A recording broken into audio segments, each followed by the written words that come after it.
Hi, I am Zero. This is my Twitch stream. Zero does stuff because I am Zero and I does stuff. And who gives a fuck about grammar? I mean, not me. Ollie would if Ollie was here, but he's not. So, Yeah. Ollie. Yeah. Okay. Joining today is me. Today is a special returning guest, Mr. Ray. Hi, Mr. Ray. Hi, Mr. Ray. Oh, yeah, that's me. Yay. Hi. Can you just tell Hey, the River's here. yay? Oh, sorry. And JR, hi. And JR. Hi, JR. I said hi Oh, to JR earlier, but it was we went before we on. were live. So, yeah. Oh, and whoever Starshine Scribbles is, that's a really awesome name. I mean, Oh, Star's here? yeah, it's what it Hey, says. Star. Yeah, Star is a wonderful and very prolific indie RPG maker. And they make some of the, like, just funnest abstract ideas. Like, they have a two-person RPG about, like, you and your girlfriend. Like, so you play one person and somebody else plays the girlfriend. And the girlfriend turns into a car and you're trying to escape a city. That is Yeah, awesome. it's it's based off of an anime that I've never seen, but like I'm like that's the kind of stuff I'm into. Like I don't know what that genre is called, but I'm into somebody turning into a car. Yeah, yeah. No, that Yeah. sounds awesome. I mean, that's some next level Transformers Knight Rider anime going on there. Speed Yeah. Racer. Yeah, Speed Racer. I'm sure we could keep the list going on, Oh but yeah, yeah, yeah. totally, totally, totally. Yep. That's really interesting. So we'll give the people a list of, or you can just say what it is, that makes you a good person to be doing this with. What is your monster of the week affiliation, shall we say? Oh, well, I've watched 14 of the 15 seasons of Supernatural. Um, I've I've binge watched Angel multiple times. I've watched some of the X Files, Mm-hmm. um, The new X Files or the hmm, original X Files? original X Oh, Files. of course, it's the Let's best of them. yeah. I've watched some Fringe. I know enough about like what's going on there. I watched all of Smallville. I've binged it several times. That's like my favorite. Um, but about this game specifically, um, I run a podcast called Two Yeah. Dollar Creature Feature. That's people like us, I think, or they're very kind. Yeah. Trying to remember what the shortcut code was for $2 creature feature, but there it is. There we go. Hey, Laura. Oh, hey, Laura. Yeah. And for those of you who haven't heard of me before, even though this is my Twitch stream, I too am also a Monster of the Week keeper from a podcast, which is Yeah, Regan Wolf. Yeah, and I will just pimp that on there as well. So, and I also exactly. have a couple of mysteries that are published on the places like Drive Through RPG and on Itch, and so does Mr. Ray. You're predominantly on Itch, though, aren't you?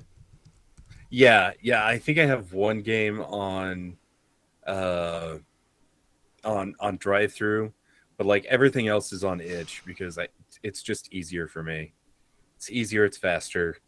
Like I can get a wild idea, like I don't know, say all of the different versions of Owen Wilson from the multiverse come together to try to save the world, and we call it Mm-hmm. Apocalypse. Wow. And it's there. If I just put that on one page and just slap it on itch, it's there. You can actually go get it. Yeah, It's a yeah. pretty fun game, if I do say so myself. Hi, Dixon. Hey, Dixon. This Yeah. is this is why I don't usually go into chats because like I have ADD that I've recently learned this week. I've, I was I've, officially diagnosed, so yeah, it's probably like very relevant, re- relevant, obvious. It's obvious right now. yeah, and like someone said that there must be 75% of Monster of the Week keepers who do have ADHD or some form of it. And I'm kind of like, actually, keeper I know seems to, and I'm kind of like, I'm waiting for my diagnosis at this rate, you know, Right. because I'm the Yeah. only one. Although we sort of suspect, but you know. Yeah. Yeah. The first question on the test that I was given is, do you do most of the hard work in a project and then leave it before it's done? And I'm like, yeah. Yeah, that's me. I can't tell you how many, like, for as many games as I have out, I have a ton more that are just like halfway finished or most of the way finished, but I just haven't pushed it over the edge. Don't ask me about Silver and Six Guns. So we pushed you over the edge. It's kind of like we could make an edging joke here. I mean, totally. Yeah, yeah, I guess we could. River says every time a TTRPG podcaster says, I just learned I have ADHD. I, who was diagnosed in junior high, have to ask, you mean you didn't know already?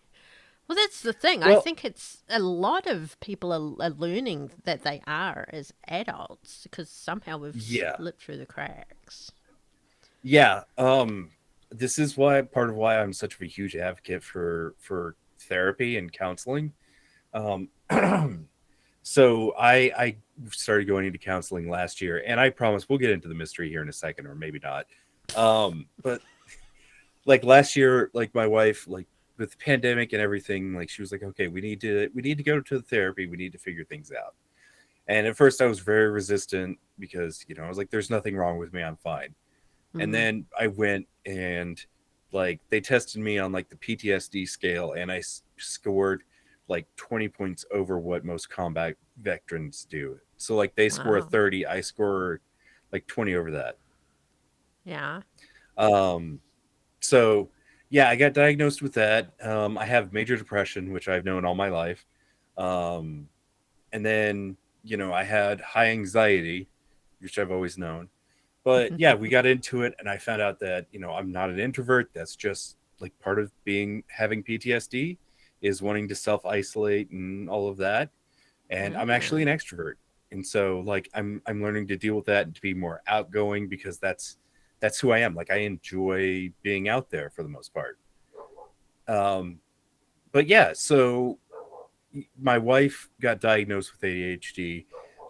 My kid is like 90% sure she has ADHD. Like we're trying to get her tested. So I was like, hey, you know what? Maybe I should just get tested Mm. because my brother has it, my sister has it. Ah. Yeah. Yeah, Totally and genetic, so isn't it? I took it, and yeah, sure enough, they were like, yes, you have it.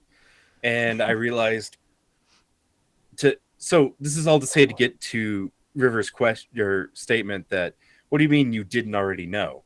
Well, my brother and sister are absolute drama kings and queens. They steal the spotlight a lot, and my childhood was a lot of stuff I don't want to go into, but basically, in my house, it was best to be unnoticed. Don't Mm. cause trouble. Just make things go smooth for everybody. So I was very much that kid. I would see how my siblings acted, and if they got in trouble, like I knew not to do that. So through these actions, I learned to mask my ADHD as best I could, and a lot of it manifested in creative activities and stuff like that. So yeah, that's how come I didn't already know. Mm. Mm. You were subconsciously masking it so it wasn't something Hmm. that was obvious to other people or even Exactly. yourself. I mean, you're like, no, I Yeah. don't want to be like them. So you've Hmm. Yeah. actively made yourself not like them. Hmm. So Okay. yeah, that's a very long way to get around that. Um, thank you all for listening. Yeah. Yes, masking is a bitch. Dixon, I appreciate it. Yes, if I finish Six Guns and Silver and Six Guns, I appreciate you already pre-ordering it. Um, Oh, I also want to pitch mine. I also have one based around the library mystery that we had in Regate and Wolf. I started that one ooh, maybe I last really like year. that one. I still haven't finished it, but I have finally finished the Codex of Worlds mystery, and that has been submitted and it's up for editing now. So I wasn't the last Ooh, person finished either, so I feel very proud of myself. very good, very good. Yeah, so I that'll think Trogs is probably, trying to get your yeah. attention. The chat box display isn't working. The chat box display isn't working, and I can't see that because I had something in front of it. Wow. Okay. Oh wow. Wow. Um, Also, I am so proud of you for getting in on the multiverse of worlds. Is that the the Codex of monster Worlds. movies? Yes, Codex of Worlds. Yes, I am so proud of you for getting in on that. That is You, incredible. do you know how that happened? It was Um, just a right place at the right time thing because Michael Sands is a Kiwi, right? A New Zealander. So so you two ran into each other at the local store, did you? yeah, the local store. Totally. He's Yeah. totally in my town. No, he's not. I got put in onto a Discord server for people who make for Kiwi people who make TTRPG stuff. And even though I don't technically make my own games, they said, yeah, sure, come on, mysteries and supplements, and that's fine. We want everyone, podcasters, streamers, whatever. So I was like, okay, I don't quite feel like an imposter, so I will join this server because you've said it also includes me. And then Michael Sands is in there already, and he was like, so does anyone, if we because he said Codex of World is going to Kickstarter in a couple of months. Is anyone interested in maybe writing either a mystery or a team playbook? And you would be considered, and it would only happen if that stretch goal was made. And I kind of went, can I put my hand up? And he was like, yeah, sure. So a whole lot of other people whose names I kind of recognized from other things. I was kind of like, Mhm. yeah, they're going to get it. I'm not. But apparently I was the first one they emailed. And they just Oh, said, that's send us, awesome. they said, send us a pitch. And I was like, They actually wanted 3 pitches. They said, here is all of the information for all of the settings. That's what they said. So they sent me essentially half of the unpublished book and Ooh, said, okay, 2 of these settings we would like you to consider. So everyone got a choice of a couple. Because Michael contacted me on Discord and said, which settings might you like? And he gave me like a 1-sentence description of what each was like. And I oh, was that's like, cool. okay, I'll pick these 2. And then when I finally got it, some of the settings weren't even like what he described. I was like, okay. But anyway, so I was like, okay. So I came up with 2 pictures, and I was like, I need a third, because it said give us 3, and I need a third. And I just tapped up something else, and they totally went with, I think it was the first one I pitched.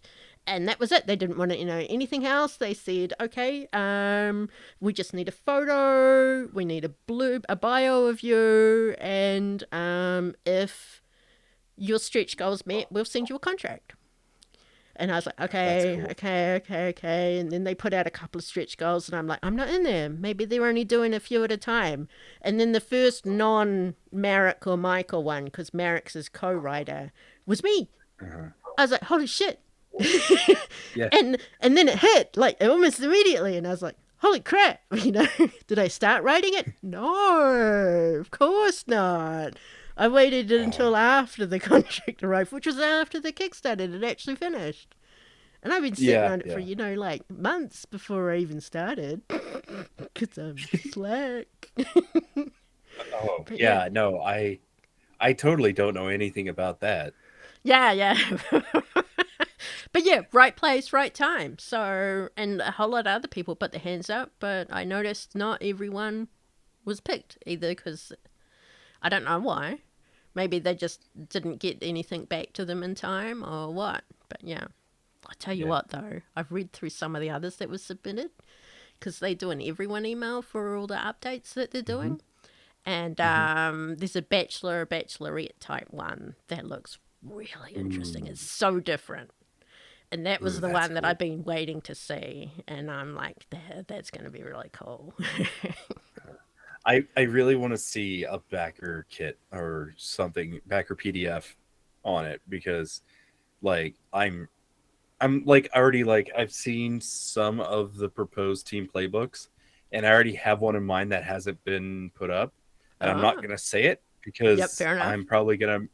I'm probably gonna make it up and then like release it after the codex is out and be like, oh yeah, here's the team playbook that you can totally use. So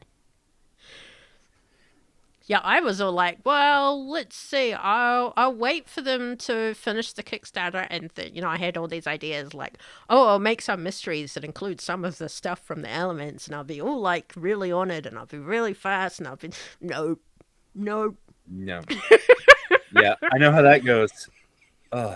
Like I know, I promise we're gonna get into making this mystery, but um, I and River can probably like understand how this goes because they said they've been working on a mystery for like close to a year.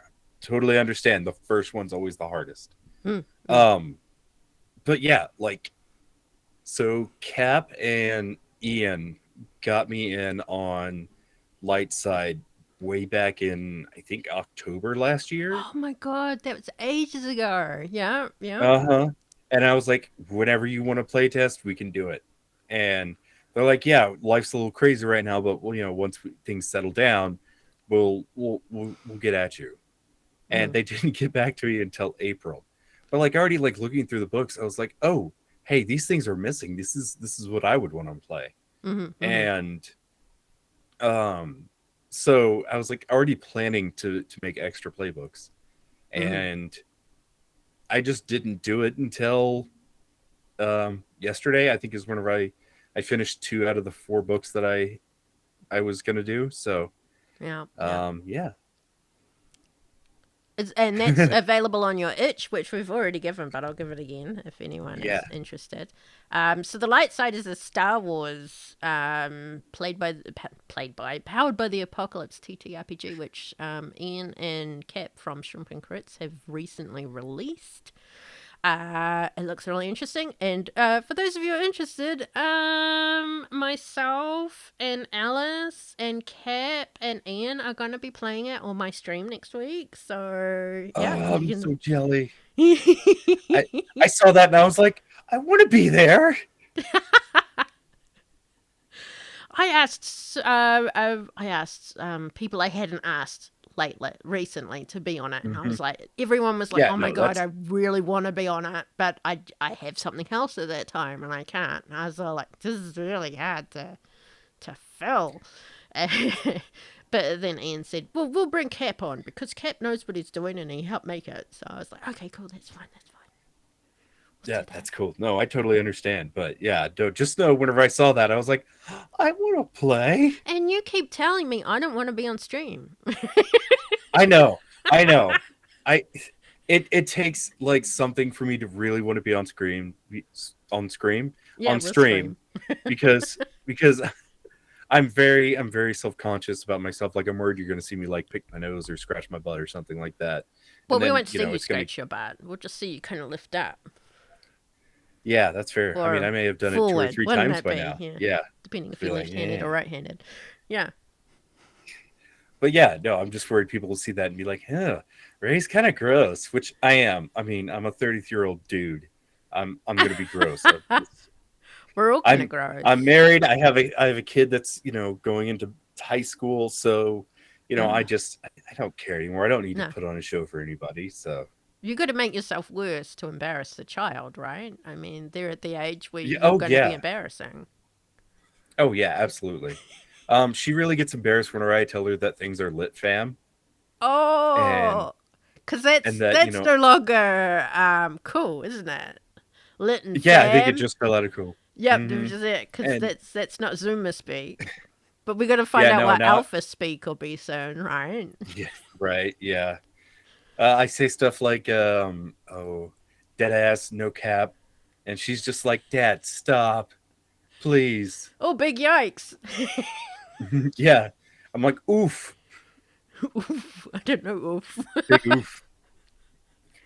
I Yes, that's don't. why Yeah, everything's on itch, JR. because we all itch our butts.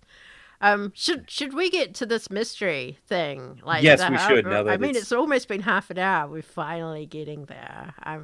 yeah. Yeah, I need to get off the slang or else I'm going to be talking about it for a while. Oh, yeah, I need to pull up the creative mystery sheet. which I should know by heart by now, but you know, You know, I don't if have any of my stuff here. Oh, actually, when I was making my mystery for the Codex of Worlds, I printed out all of the stuff that I needed to actually make a mystery, including the setting stuff for the setting specific one that I used. But I wonder if I also printed out the villain information, because that's from the Codex of Worlds, and I was like, villains, that's a good one. Because you can totally see if there's... Because we're obviously doing a mystery on mermaids. Because if there are mermaids, there would totally be a villain in there trying to, like, capture mermaids and sell them or put them on display, right? We could have a villain. But I don't know if I printed out the villains, because I didn't need a villain in my history. Oh, no, look, here it is. New threat type, villain. Excellent. ooh, that's cool.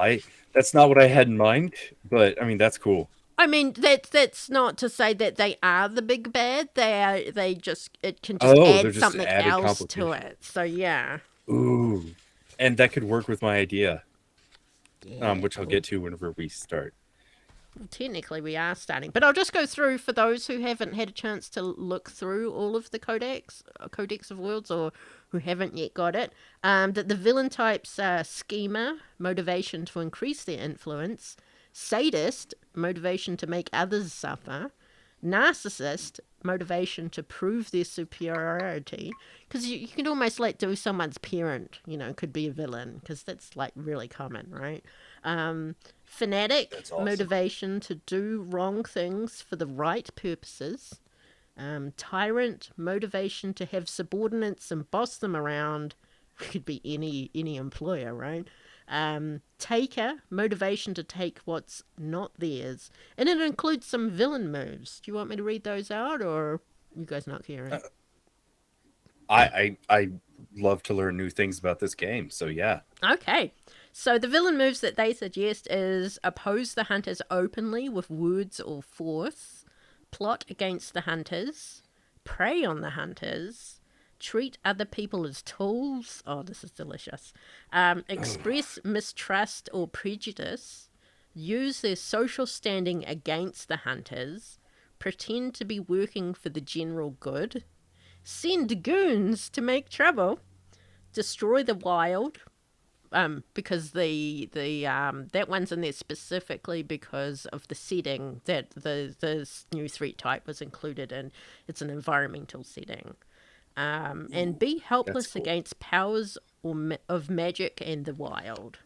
So yeah, so that's the new threat type that's available in the Codex of Worlds. If you haven't got it yet, find it, get it.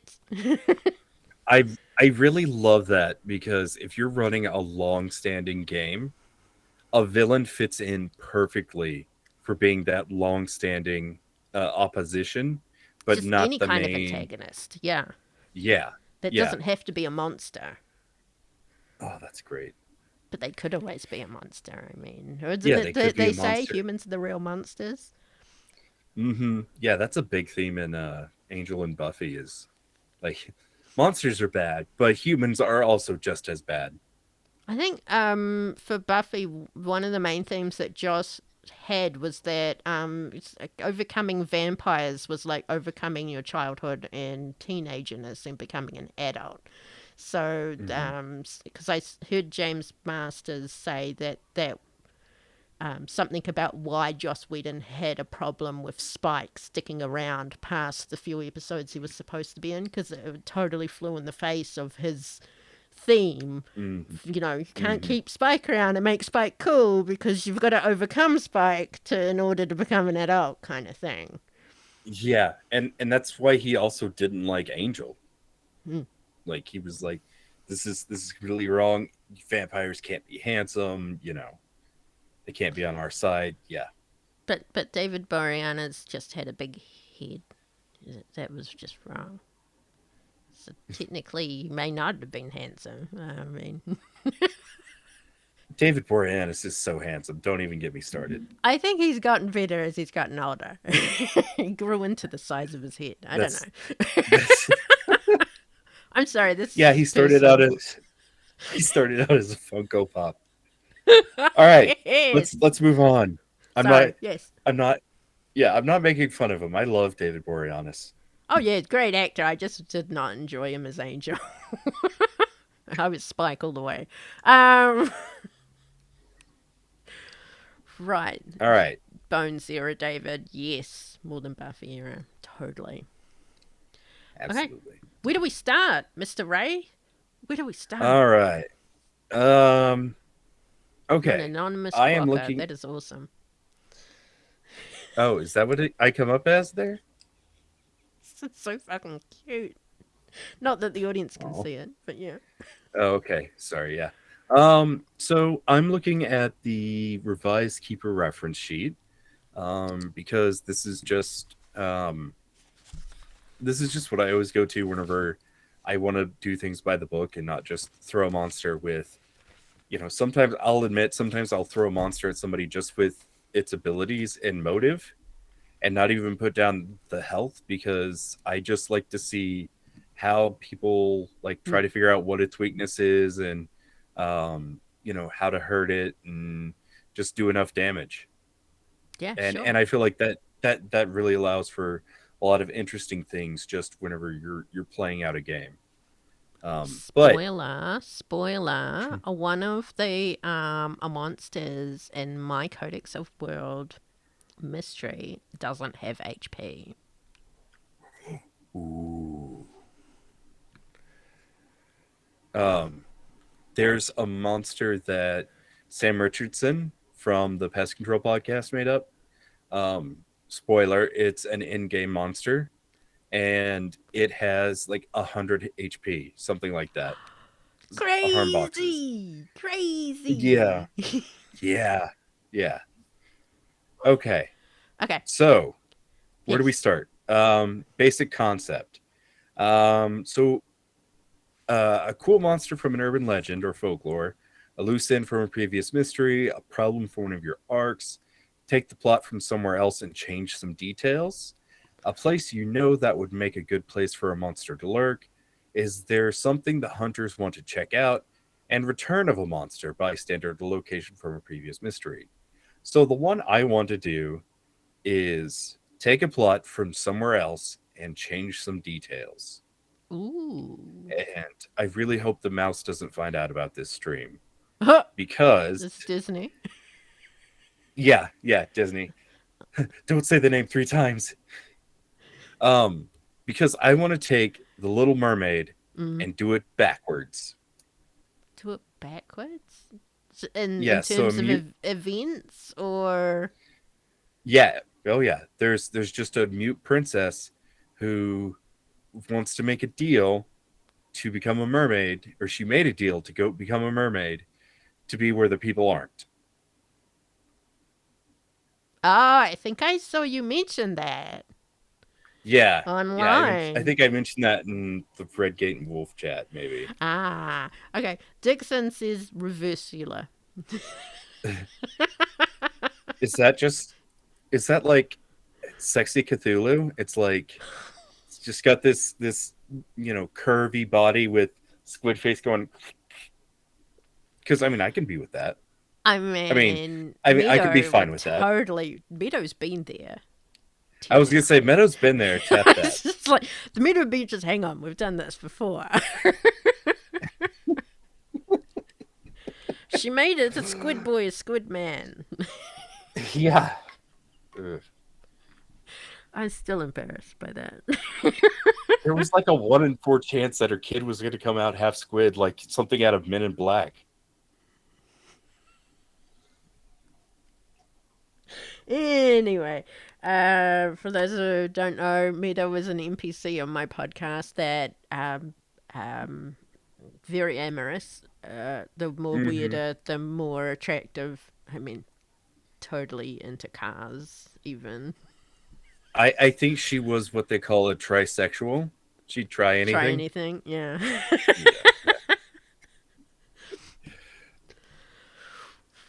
Yeah. Okay. Unless you want the entire top half of just hips and legs. What? I don't.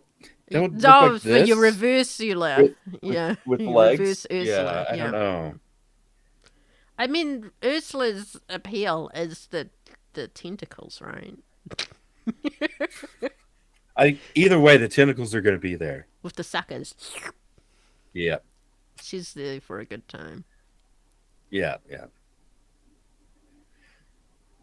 Sorry, I'm getting distracted. Yeah, me too. Yeah, You see, we I all was gonna both look say like, off into the yeah, distance. no. Well, like it took me forever to realize like she's based off of like a drag queen look, Yeah. Mm-hmm.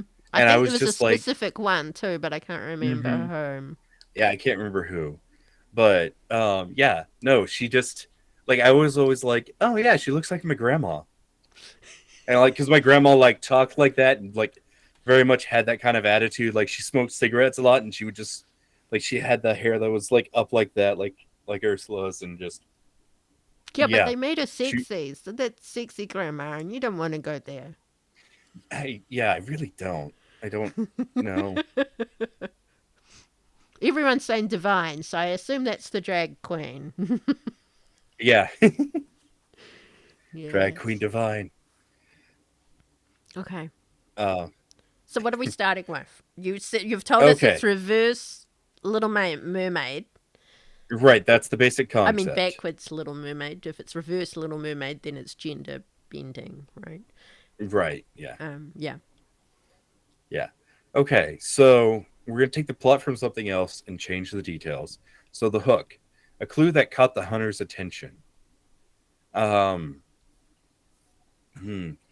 I think I may take one from Memester of the Week's Cheddar Bay arc and just say that there has been a string of burglaries with unexplained things being taken. Unexplained things being taken. Yeah, like, So we don't know what's been uh, taken.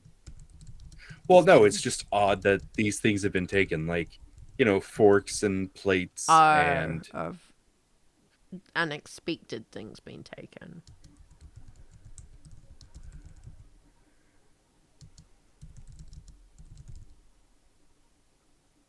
Oh, because she likes in the original Little Mermaid, she has a collection of right. So yeah. klepto on the on the land.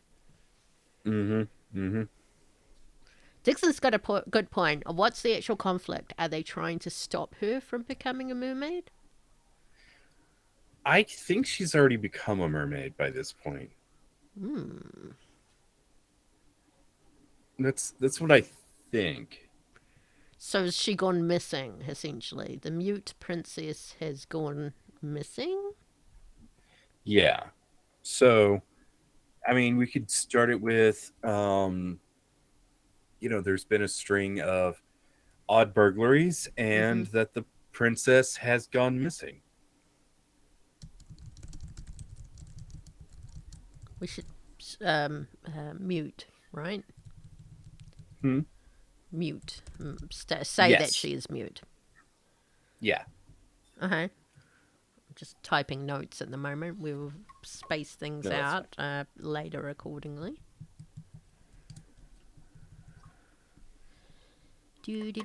Do. Right, now what? Now what? Let's see. The threat. So you create your monster, minions, bystanders, and locations. So the first monster is gonna be her. It's gonna be the mermaid. Should we call her Ariel or Lyra? Lyra? What's Ariel backwards? Lyra. Oops. Lyra. Yeah, Lyra. I Lyra. like that. Wow, that is okay. Yeah, I like that. Yeah. Why Okay. Miranda, JR? Why do you want to call her Miranda? Ooh, River's got a good idea. Mute princess becomes a mermaid, has a sonic scream attack that's super powerful underwater, like a humpback whale's call. Not Areola. No, Dixon. Surely has seashells. Well, under those I seashells. That's a different kind of under the seas. Oh. I'm sorry. It's been a long week with children for me, so How old are the because children? I'm a I teacher, mean, do you need huh? how old They're are they're like 16, Oh, like okay. basically 18-year-olds to 15-year-olds. Backwards. Ariel was the air spirit in the Tempest. That's where the name comes from. Usually, Miranda is Ooh. Prospero's daughter in Tempest. Wow, JR just knows the background history here of the Little Mermaid. Wow, yeah. JR's just a regular old River what? Hans Under the seashells, Hans it's just Christian Ampersand. starfish. Hans Christian Ampersand. What? Why is it? Starfish. I think that's a pasties joke. Okay. Dixon doesn't like it. Okay. Um, no, I like calling her Miranda though. I think that's a really cool reason. Did I spell Ariel backwards wrong? Is it an EL? I, Should it you know be? what? I'm gonna look it up. Yeah. Someone look it up. We're all on the internet. Someone Yeah, look it it's up. with an E. Okay, so definitely a ARIEL. Lyra. Yeah. Lyra mermaid. So we wanted to have a sonic scream. Yeah, I think that would make a really good move for her. Yeah. So Dixon's probably going to be playing the pararomantic in this and making a case for her rights to be a mermaid. Right, right. So she's his pararomantic partner. Is that what's going on here? It could be an option. Oh wow, he's totally into tail. I think we should make this clear that in this version she's at least over like legal age because she got married. Her Miranda Yes, rights. Oh my gosh, Miranda. that's a good one. All Yes. right. We'll just say she's So at least legal age, which can be any legal age for any country that this game is played in. yeah. Um Or she could be like older and be like, fuck this, because she's seen a lot and she's like over it.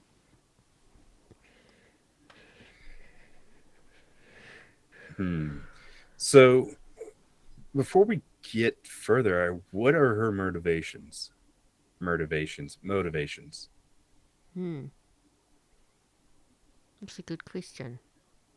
Anyone got. She's jaded. She doesn't like people. Is she an introvert? Yeah. Um.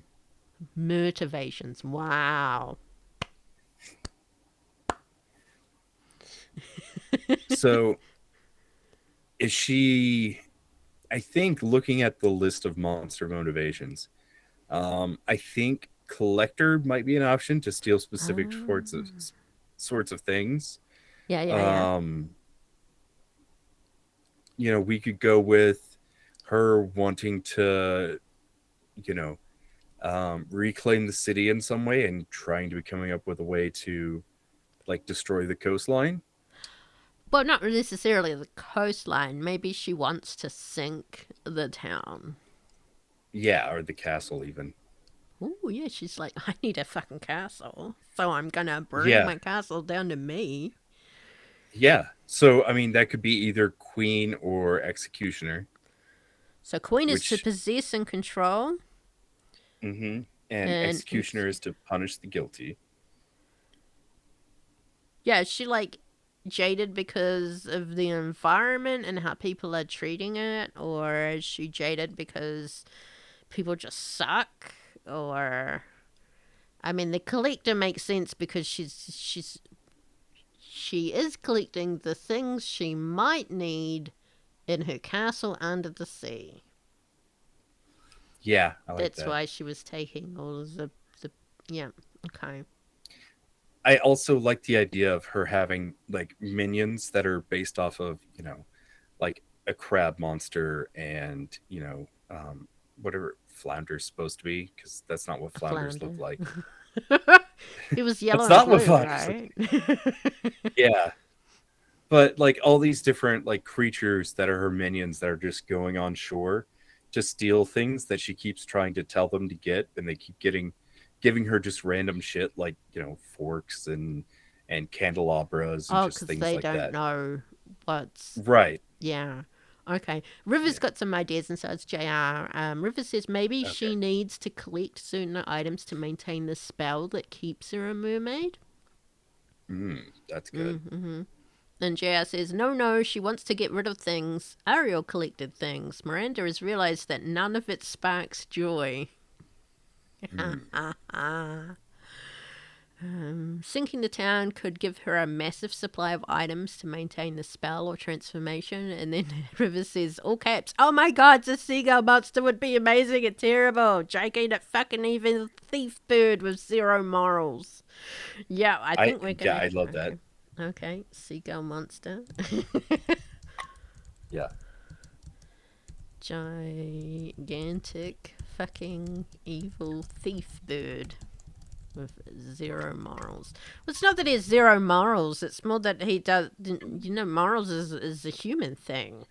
Why would he need a human thing? He's a minion. He does what he's told. Maybe, depending on what tag we give him. Exactly. I will say, like, if I were ever to run this, I want to make the seagull monster sound like Jason Mantzoukas. Sorry, whom? Jason Mantzoukas. He was on. He's like a famous comedian and actor. He was in Brooklyn Nine-Nine. He played Pimento. No, He's not just seen it. he's just a very chaotic guy. I'll send you a picture. Okay. Just like once you see him, you're like, oh yeah, yeah. Well, it's American, so I may not know who he Mhm. is. You know, That's fair. That's fair. I only know who certain people are because DuckTales and stuff. Oh, him! Yes, he was in The Good Place. That's where I know him from. Yeah, And does yeah, he always play those kind of characters? Does he? 'Cause that's yeah. what I've That's pretty noticed. much it. Whoops! I'm sorry, people. You may have just seen something you shouldn't have. Oh well. All right. So Okay. now what? Now what, Um. Mr. Mystery Man? Right. Yes. Because I'm in charge now, and I'm Sure. not picking my nose. Um. Okay. So, what supernatural abilities would she have? Well, we've got the So, Sonic Scream. yeah. She'd have a Um. swim speed. Yeah. She's got That's a to have D a and D fast. term. Yeah, fast swim speed. So, a Swim preternatural speed. speed. That's what it is in this game. Oh, but that would be a power preternatural speed. Yeah. Well, that's what it says. It says, like, power. What supernatural abilities does it have? Um. I know it's not a traditional mermaid thing, but I think a little bit of hydrokinesis would be cool. Where Oh, she can she's a control water. waterbender. Yeah, Waterbender. Tail tail strike would be strike. good. That would be definitely an attack. An attack. Yeah, which is fine. We can map out Why the do I attacks keep while we're at. coding TA instead of attack? Okay.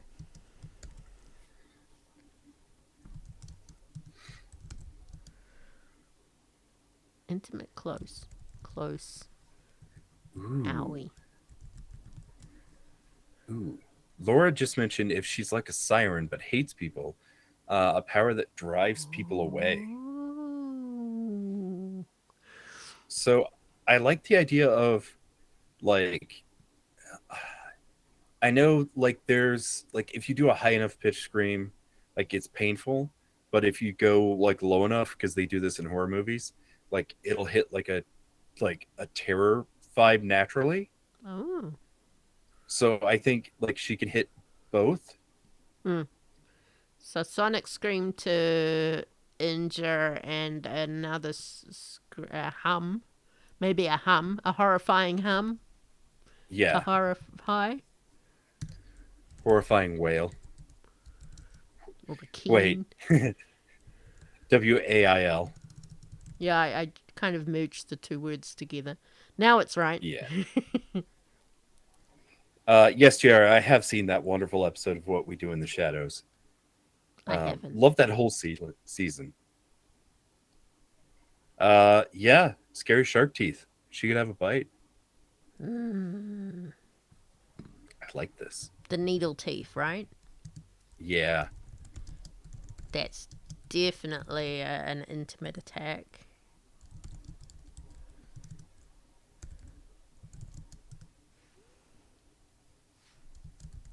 It could be messy, especially in water.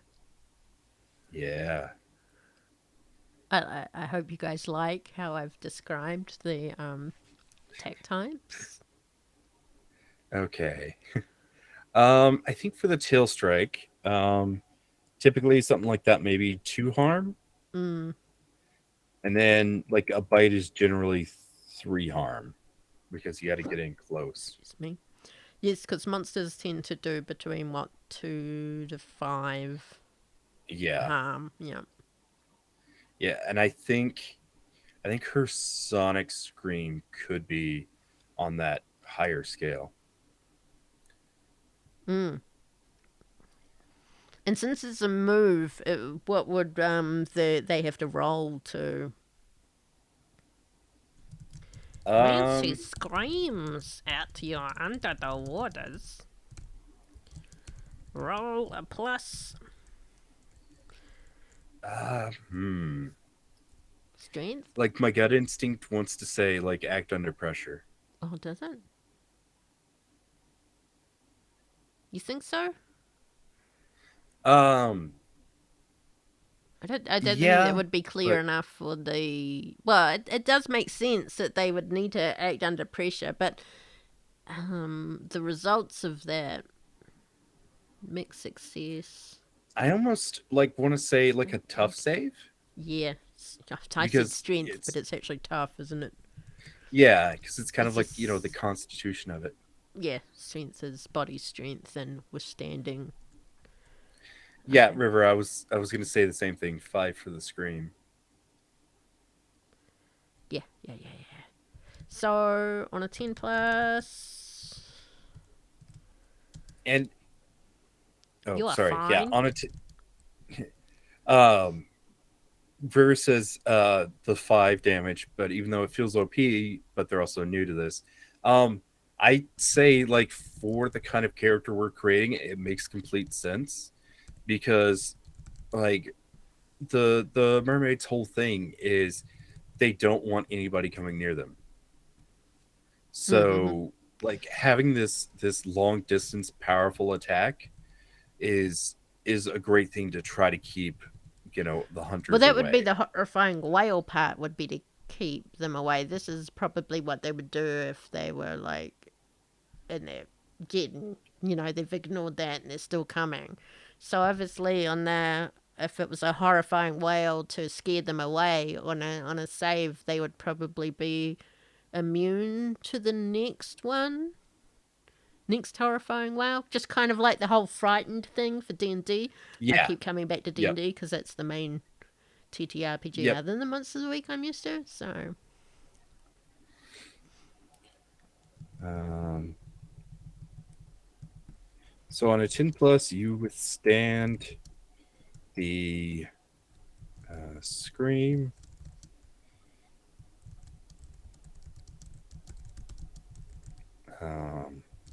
A 7 and 9.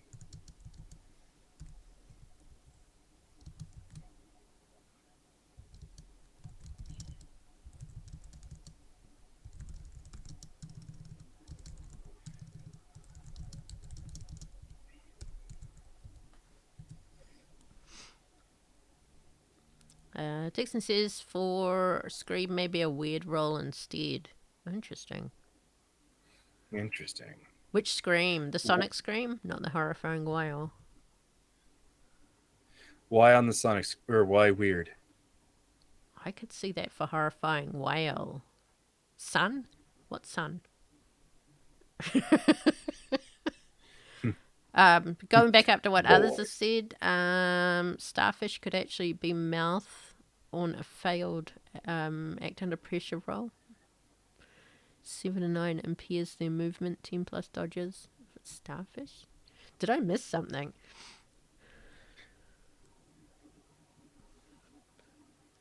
Tofu with gloves. Oh, okay. The whale. Oh, yeah. He sinks weird on the whale. That makes sense. Yeah, okay.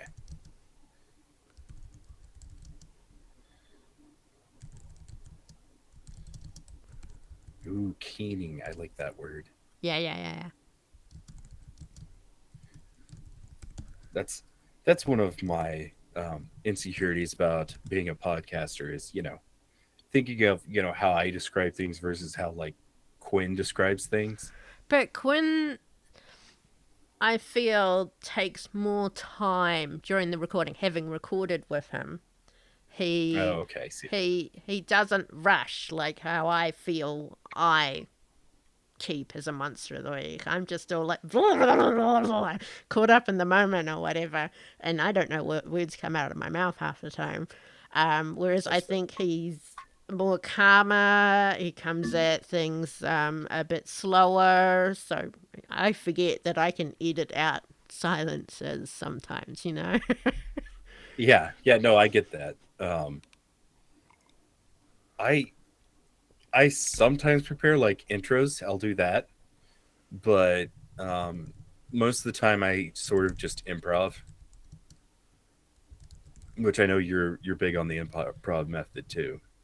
Yeah, I wish I could plan more, but I just seem to react and act more to what's happening in the moment. But Yeah, sometimes it's that's why I nice like. to have a description, like, oh, you arrive at this place, and this is what it looks like. I'm like, you walked into a bar? Fuck, I need a character, Motw. Yeah, That's what happens. Open mouth, see what comes out. Oh, interesting. yeah. Well, 7 to 9 stops you in your tracks, and you can't advance immediately. Oh, so instead of fight or flight, it's freeze. Mm-hmm. Yeah.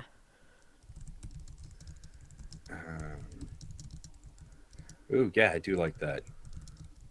So you goes from you ignore it to you can't go forward to you GTFO. Yeah, shit in your pants and then GTFO. So there's a little Mm-hmm. stream of, Oh, that reminds me of nope. We're staying on task. That reminds me of Harley Quinn because under the sea you could crap under the ocean or wherever the song goes. I don't know. I think it's All fine right. to get off track and off topic because I think sometimes it helps you come back around or come up with a new idea and then bring it back in. Mm-hmm. At least that's Yep. how I work. Mm-hmm. Yeah, I understand. Yeah. I like to think that's how I work. I'll come back. Okay, so we've got... Oh, did we say what she was? That she was a collector, right? Yes.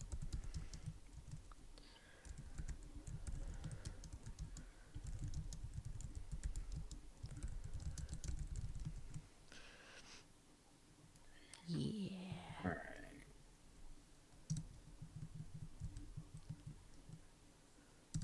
Look at me making everything all fancy. Yeah. Some of the Well, I mean that's Codex what we of get with the Worlds. Codex of Worlds.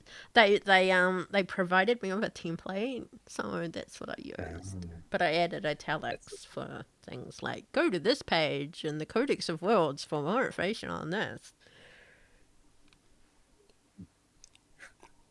a Dinglehopper attack. She shoots forks at you. I think that would be a minion attack.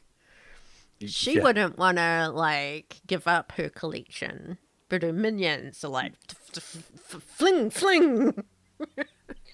Yeah. Cut to a crab monster with a fork. Just I don't know if you've Oh, seen those videos. I love yeah. those. Those are adorable. River says, I also struggle with knowing we can pause and edit when recording. I'm so used to being a listener. I feel like the audience is present and I have to perform right away to hold their attention. Yeah, River, I feel that as well. Like behind how a $2 creature feature typically functions, um, our episodes are honestly, like, to this point we're a pretty well oiled machine. We Good don't for you. like. I mean, we have to edit some out, but like Ian, for example, whenever Ian started editing for us, he was like, "Wow, I expected to I need to spend more time on this, but you all run a pretty tight ship." And I was like, "We all have ADD, ADHD, and we can't get off topic. We spend like an hour talking to get off topic before that to get it out of our system, Oh. and then we just go." I don't actually cut that much out of Regate and Wolf either, Yeah. but I don't know if that's a good thing or not. No, I understand. Puns and half the giggling, I think, is usually what I get. Yeah. Especially when Rosie's on. Yeah. Okay, Okay. so we've got Right. moves, monster.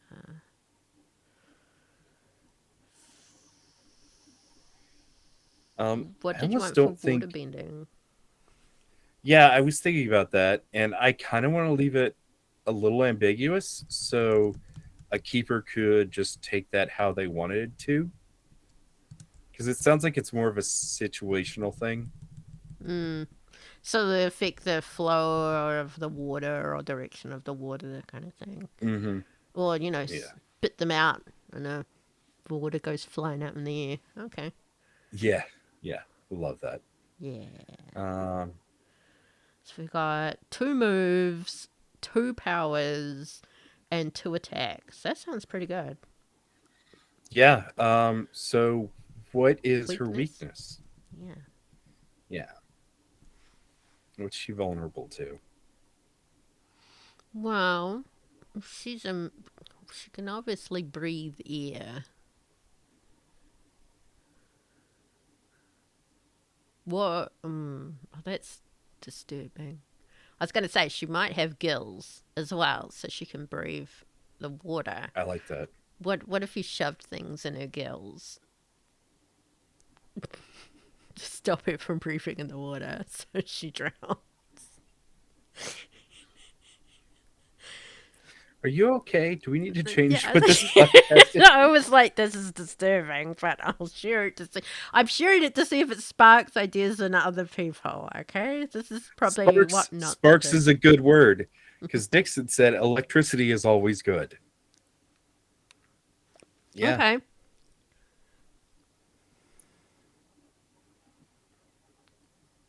We'll let people work out how to get electricity into the bay. Then I assume we're doing this in a bay or a cove. Yeah. Oh, silver harpoons as if she's a werebeast. Well, that's a good question. Could she be, you know, what was that? River was the one who said that as long as she collects things, she can maintain the spell. What if she ends the spell and can go on land with legs again, but then she collects something to go back into the water and get a tail? Like, do we want her to come and go, or do we want to keep her contained to the bay in the water? Yeah, I she's a think we want to weird keep her fish. contained Okay. in. Oh, okay. I was gonna say I think we should keep her contained in the bay. Mm-hmm. Like maybe if she could end the spell, she could go back on land. But like that's why she's collecting stuff so she can keep the spell going. And Mm-hmm. so that's one thing the hunters could do is like I really like the idea of them like taking her stuff and like she like loses power. Forces her to go back onto the land to either try and get it or seek revenge or end up Mm-hmm. having to go back because the spell is ended. Yeah. This brings up a question, though, of how the hell did the spell start in the first place? Is there a villain reversaler who did this? Or. Yes, there's a reversala. Is the reversaler a land person? A mage of some kind? Or a hag? Yeah. Um, she lives on the beach. She's a sandwich. Sandwich? Yep, sure. Sure, I love it. thought of that last night and I laughed so hard. My wife was looking at me so weird, and I was like, I'm gonna have to use that tomorrow. She's like, okay. Sandwich. So she's a villain.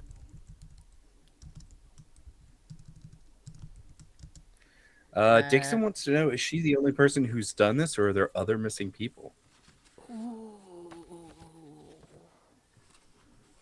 Um, that would make the villain bigger. Yeah. yeah, I like the idea of her, like, having lived there for a while. Like, so she lives in this, like, little hut, like, away from the town or village, and she's just been turning people into fish and such, like, for a while.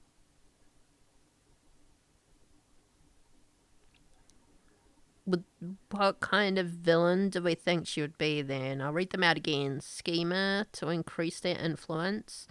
Sadist to make others suffer. Narcissist to prove their superiority. Or fanatic to do wrong things for the right purposes. Tyrant to have subordinates and boss them around. Or taker to take what's not theirs. You could have arguments for a few things depending on what her motivations are. Mm-hmm. Because on the one hand, she could be a sadist to make others suffer. Like, they think they're getting a good deal here, but now they're in a polluted bay or something. Or Or she. even, Mm, okay. So River says sadist, and I'm leaning towards this just because I like the idea that Ursula, like, or Reversala, does this, like, the same simple soul deal. Like, once you get your experience, once you fulfill your dream, and your life ends, then your soul is bound to me. Like, your essence becomes a part of my power. so Uh, she increases her power. yeah, so she increases her power. Um, but, like, I also like this image of the spell, like, needing things to maintain it. And so people get turned into, like, mermaids or fish people, and they go out into the water, and then, like, it stops working because they stop working on it, Hmm. and they turn back human, and the bodies, like, wash up on the shore. Oh, so they die out there, which means that Hmm. so there's she's built in not really a fail safe, but a A loophole. loophole Hmm. so that they will die sooner and she'll get the Yeah. soul sooner. That's a lot of things. That could be a Hmm. schemer to increase their influence, which would get them more souls. Um, to make others suffer, or even to the tyrant in order to have the souls as subordinates, or to take what's not theirs as a taker. Hmm. Yeah, she ticks a lot of boxes. Wow. Um, Wait, what if we shift this? Mm. What if Reversala is the true monster? Yeah. Because she's easily a queen wanting to possess and control. Yes, she is. And could we make Lyra. Lara? Can we make her into a villain? She could have the motivation of taker to take what's not theirs. Yeah. Oh, I think Okay. that works so much better. I know we did all these things for her, but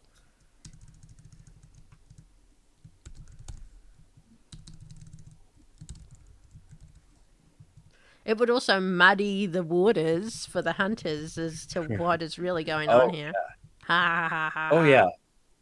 especially because like part of the mystery might be them going to see Reversala and like actually like talking with her about this whole thing, and she can act as like an expert on things. Oh yeah, a Yeah. bystander. Mm-hmm. Who's the real monster all along? You'll have to make her pretty then, because that's a reverse of Ursula as well. Because the ugly things are obviously the bad things. Mm-hmm. Which we should also make Lyra look horrifying. Oh yeah, that's what I've been thinking this whole time. Like she's got gills. She has sort of a fish face, like with these shark teeth, and um, yeah, she may have like protruding parts and um, like lionfish spikes out of her face, and Ooh. yeah. If you've ever played The Witcher, like she's got the kind of like fan parts of her fins, like the sirens do in that game. Okay, so she's a monster. She's a monster. And she's a queen. Yes, queen. Ooh. Whoops. Not to protect.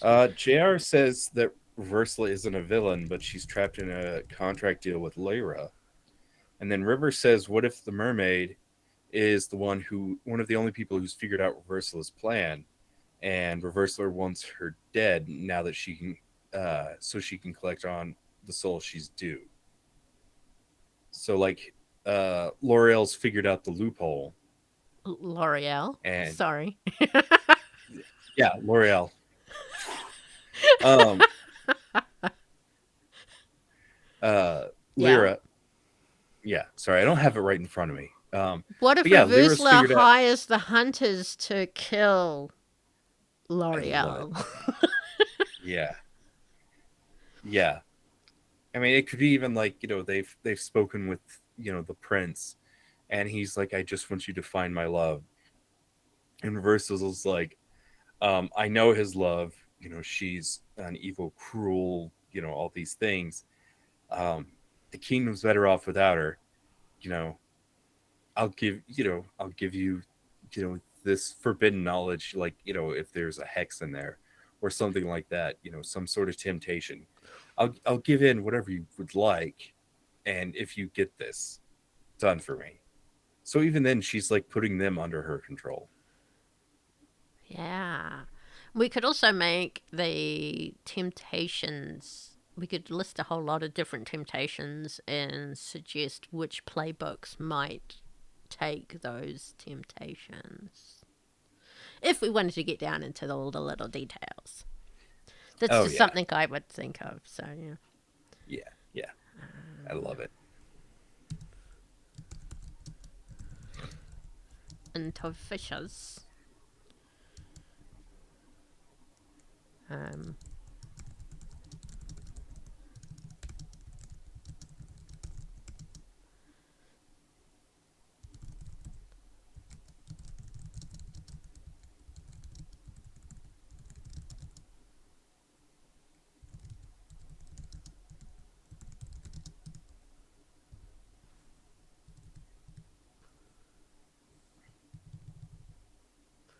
all right. Oh, we've got to hydrate. I hope you have a drink, Mr. Ray, because Oh, River said we need to yes. hydrate. I've been drinking it off and on this whole time. Yeah, me too. I don't need someone to tell me to drink. But it helps. Thank you. Thank you. I got Could so many we windows could open. I should take a photo of my setup.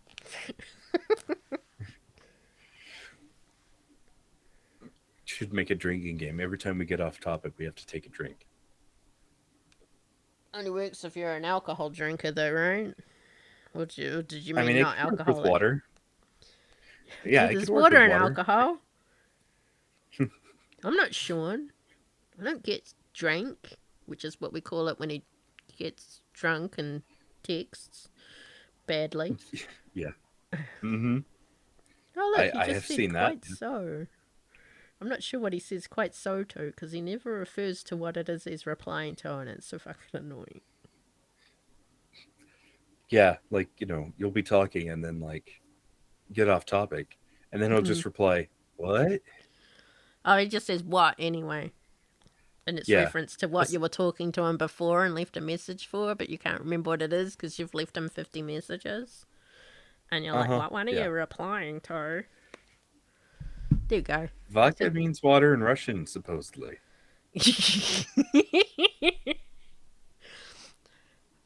Yeah. Okay, what are we up to? Right. I'm filling in the minions stuff while you're Yeah. working on Reversala. So I'll narrate what I'm doing. Okay, you do that because So I've stopped Reversala for the time being because I don't know what else to give her at the moment. So we'll look okay, at so minions. um yeah, so I'm working on the seagull monster and the seagull minion. So um hmm. Okay, so the So options for yeah, minion motivations, should I read them out? yeah, we've got the assassin, the brute, the cultist, the guardian, the right hand, the plague, the Renfield, the scout, the thief, or the traitor. And I think the seagull is absolutely the thief. To steal and deliver to the monster. Yeah.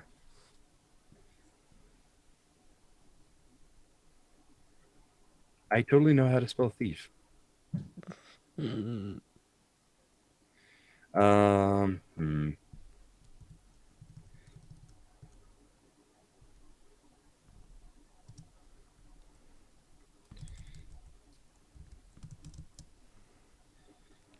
Okay, so it is the thief. I'm just typing in what you're typing in. Sorry, steal Yeah. and deliver to the monster. But I can type faster. I'm thinking, and not copying. So powers, it can fly. I think that should be just natural. Oh, no Um, armor. Yeah, that's a good point. The others have armor? yeah. I think the crab should definitely have armor, Mm. like 2 armor even, because I think we let's see could here. say that Lyra probably has armor because it's totally fucking hard to hit something properly under the water, right?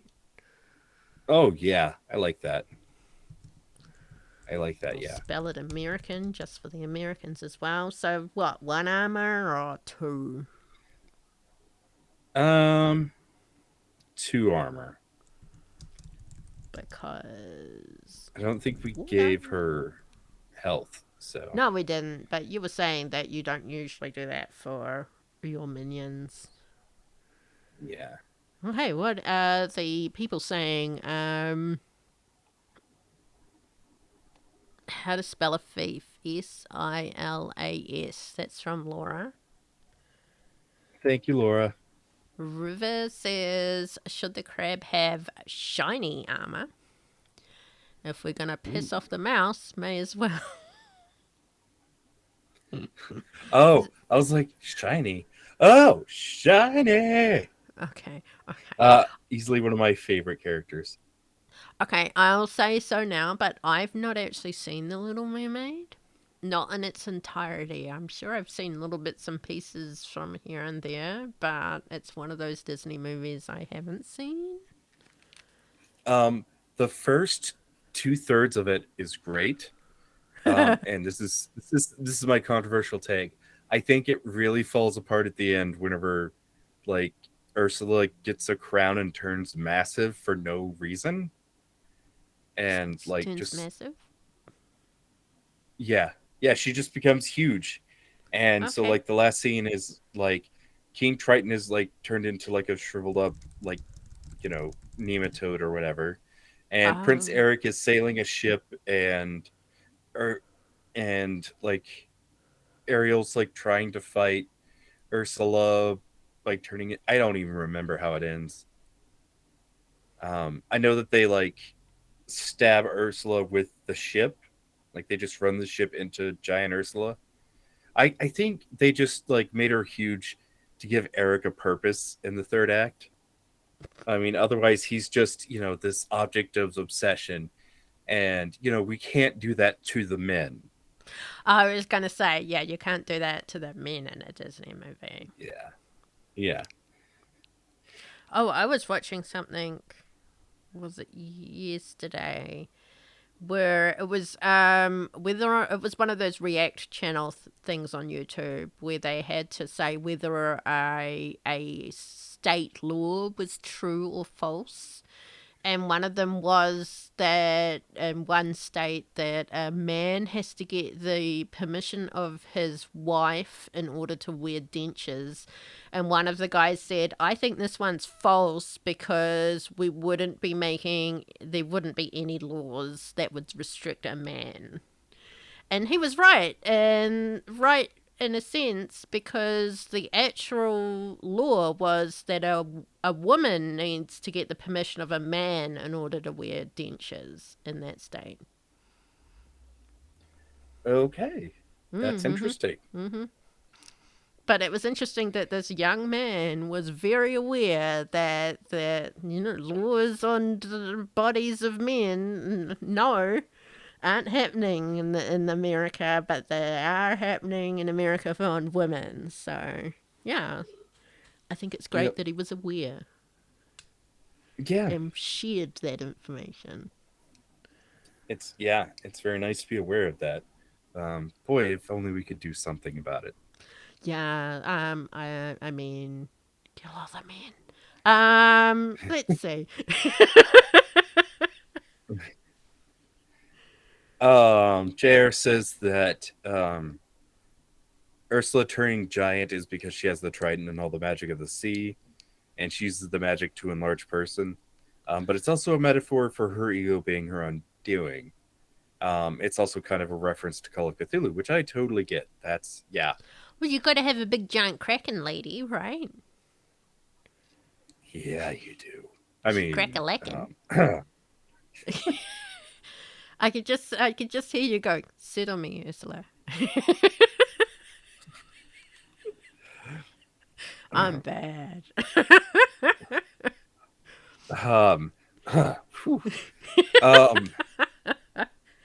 Peck. That's a great one. Oh. Peck. Yeah. Shit. It took everything for me not to call it Peck-er. Oh. Poop. Zero I was gonna say the white stuff. Yeah. Blinding. Yep, I like that. If you've ever played, what is it, The Witch is Dead? One of the options is to play a crow, I think, and my bird pooped a lot. That's great. Well, what else is he gonna do? I didn't want to get close, so I was like, poop! I'm gonna poop! I don't know. You made me ink. I don't know if Laura's still here, but whenever we play tested Dethrone the Divine, she played a pigeon that was like a dragon in disguise, and one of her weapons was her powerful poop.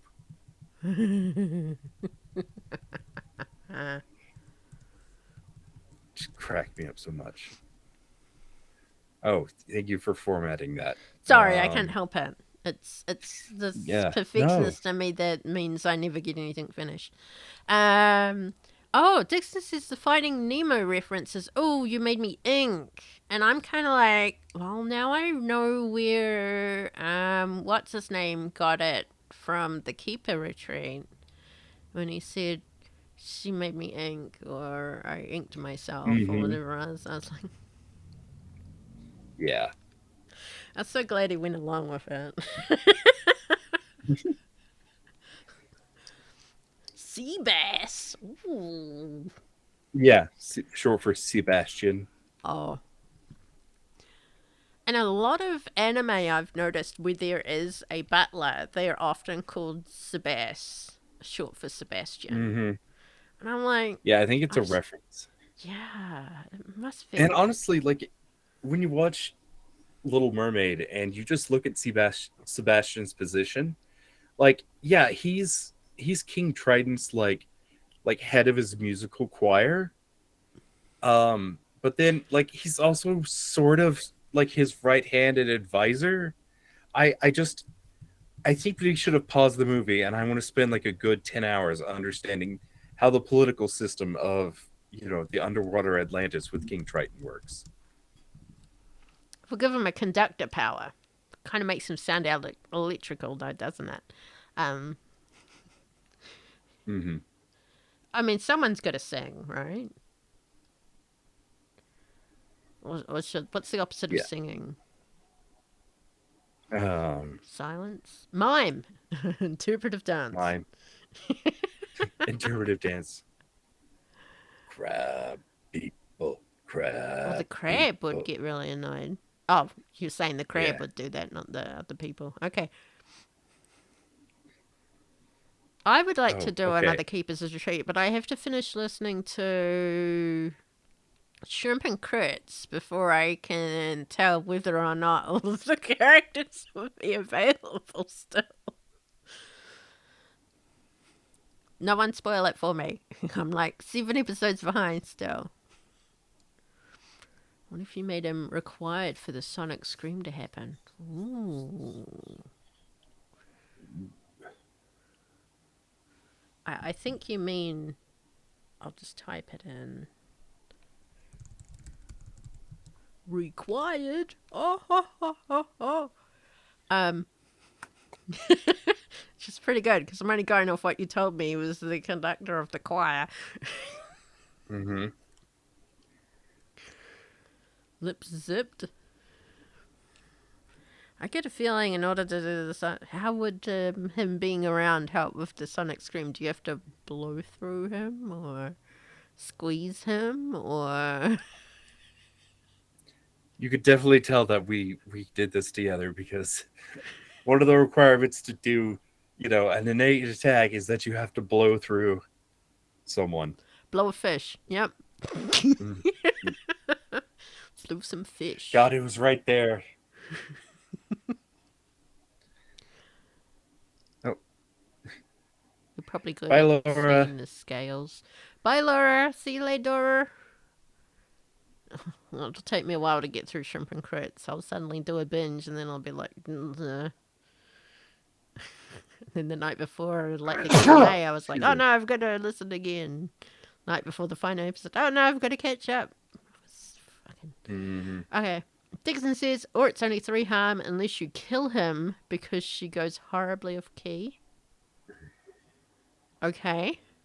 So if you kill Seabass, then she goes horribly off key and sings, and so there's only less harm. Okay. Took it to the mechanic and he said I'd blown a seal. Wow. That's a good one. Fix the damn Thank you, thing Dixon. and leave my private life out of this. Mm-hmm. That's a good joke. That's good. I'm going to tell that one to... I'm going to pass that on to my friends with the Queer XP. I think Eric will get a kick out of that. Sorry for the yawns. I did get up at 9 in the morning-ish, and I had very early breakfast. We went out and had rhubarb pancakes and an iced chocolate, and then we started screaming. I said it now. Streaming at 12 noon. So, yeah. I'm awake. I do not like rhubarb. I like rhubarb. Rhubarb's nice. It's a hard thing to appreciate. Oh, Chogs doesn't like it, but he'll still eat the pancakes. Yeah, that's fair. Ooh, okay. Love Dr. Demento. We're going to have a lot of minions, aren't we? Seabass Probably the a few. Crab Man. I think he should be a rapper. Doesn't the Crab Man make it sound like he should be a rapper? It does. Should we have the Starfish minion, or is that just, like... That would be a mindless minion, because don't they have no brains? Yeah, they don't have brains. But they do have a really cool feature. Um, Which is you can cut off them or something, and they still keep going. uh-huh. Yeah. Yeah. Um, I think we should have a different type of minion. So what is it? yeah, I do too. Type. It could suffocate. Um, Just stick it on their face, like ninja stars. Throw the oh, starfish. I know exactly what to make them. Okay. Play. Yeah. What? Because a plague is to swarm and destroy. So there'd be a swarm of, and they could literally suffocate if there's enough of Mm-hmm. them. Okay. Yep. Okay, so that's probably the only thing they do. Yeah. I think that would be it. So It would probably be a um, move, though, wouldn't it? So they'd have to roll something to not be suffocated yeah. or swarmed. Yeah.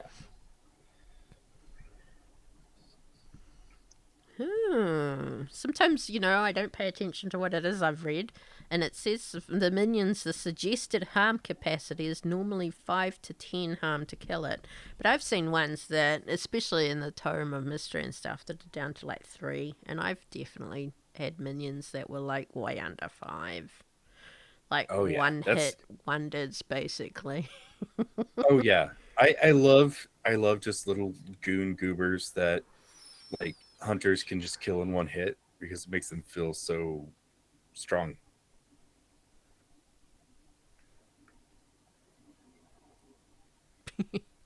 Oh, okay. This is what Dixon meant by the starfish move before. So regenerate. Yep.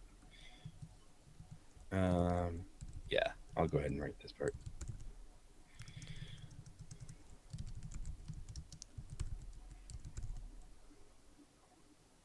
So this would be a move.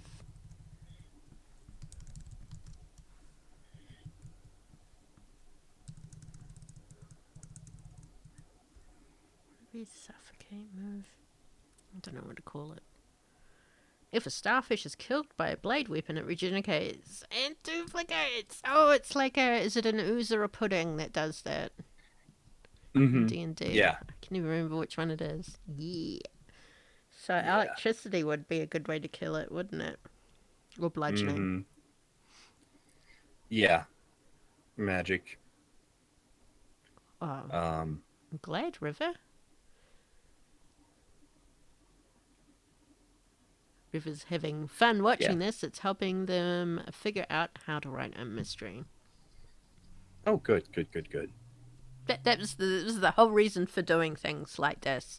We've also done how to make a monster, so go into more details about monster making with Adam, and we've also did an earlier stream with Mr. Ray on how to make a mystery, where he took us through and described his whole process first before we got into actually making one, which was with a druid from memory, which we should Mm-hmm. actually publish and sell. Yep. Have I Maybe. gotten around to that? No, I have not. It's okay. Totally understand. I did run that mystery for Memester of the Week. That was the Halloween episode last year. Nice. How'd it go? Because I didn't hear it, unfortunately. Yeah. I will be right back. I need to take Okay. a very quick bio break No because I worries. have hydrated.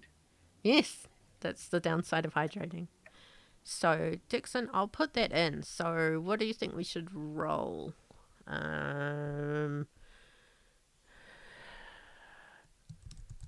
When a hunter is swarmed by starfishies,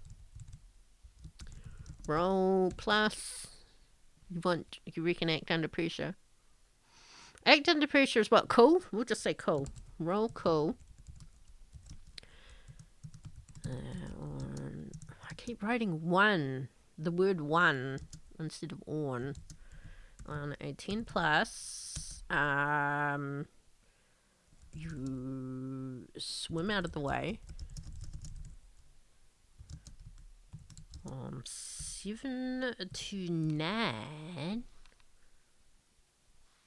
Starfishes stick to hunters. Restricts. Pardon me. Sorry. Their movement. Dragging them down. Ooh. If they're dragging them down, then if they don't have a contained air supply on them, or air by magic, then they would need to... You're supposed to be on break now. They might need to do something to get out of that. On a miss, it completely covers him. And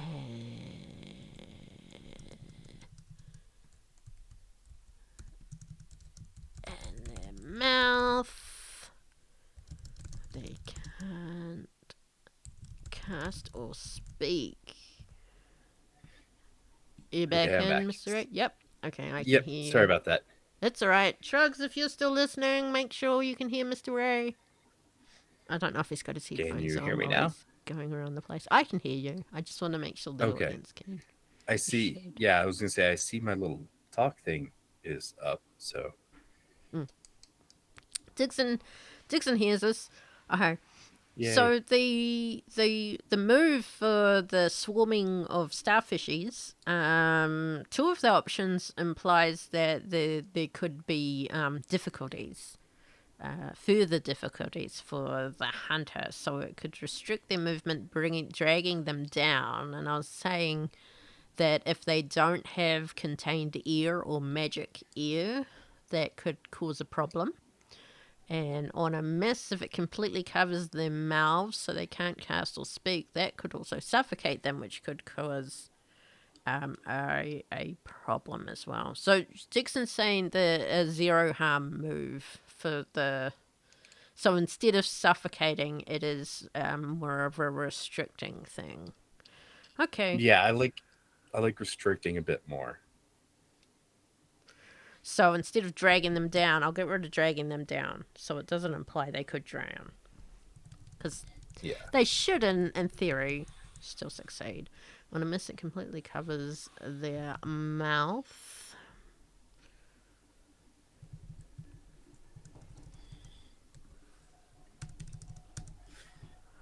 So they can't cast or speak. So it's a 0 harm move. Okay. So I don't think we need to give the starfish HP. Oh yeah, I wasn't planning on that. I was thinking it would be like Since 1 they or can 2, regenerate. make it really easy. Yeah. Yeah.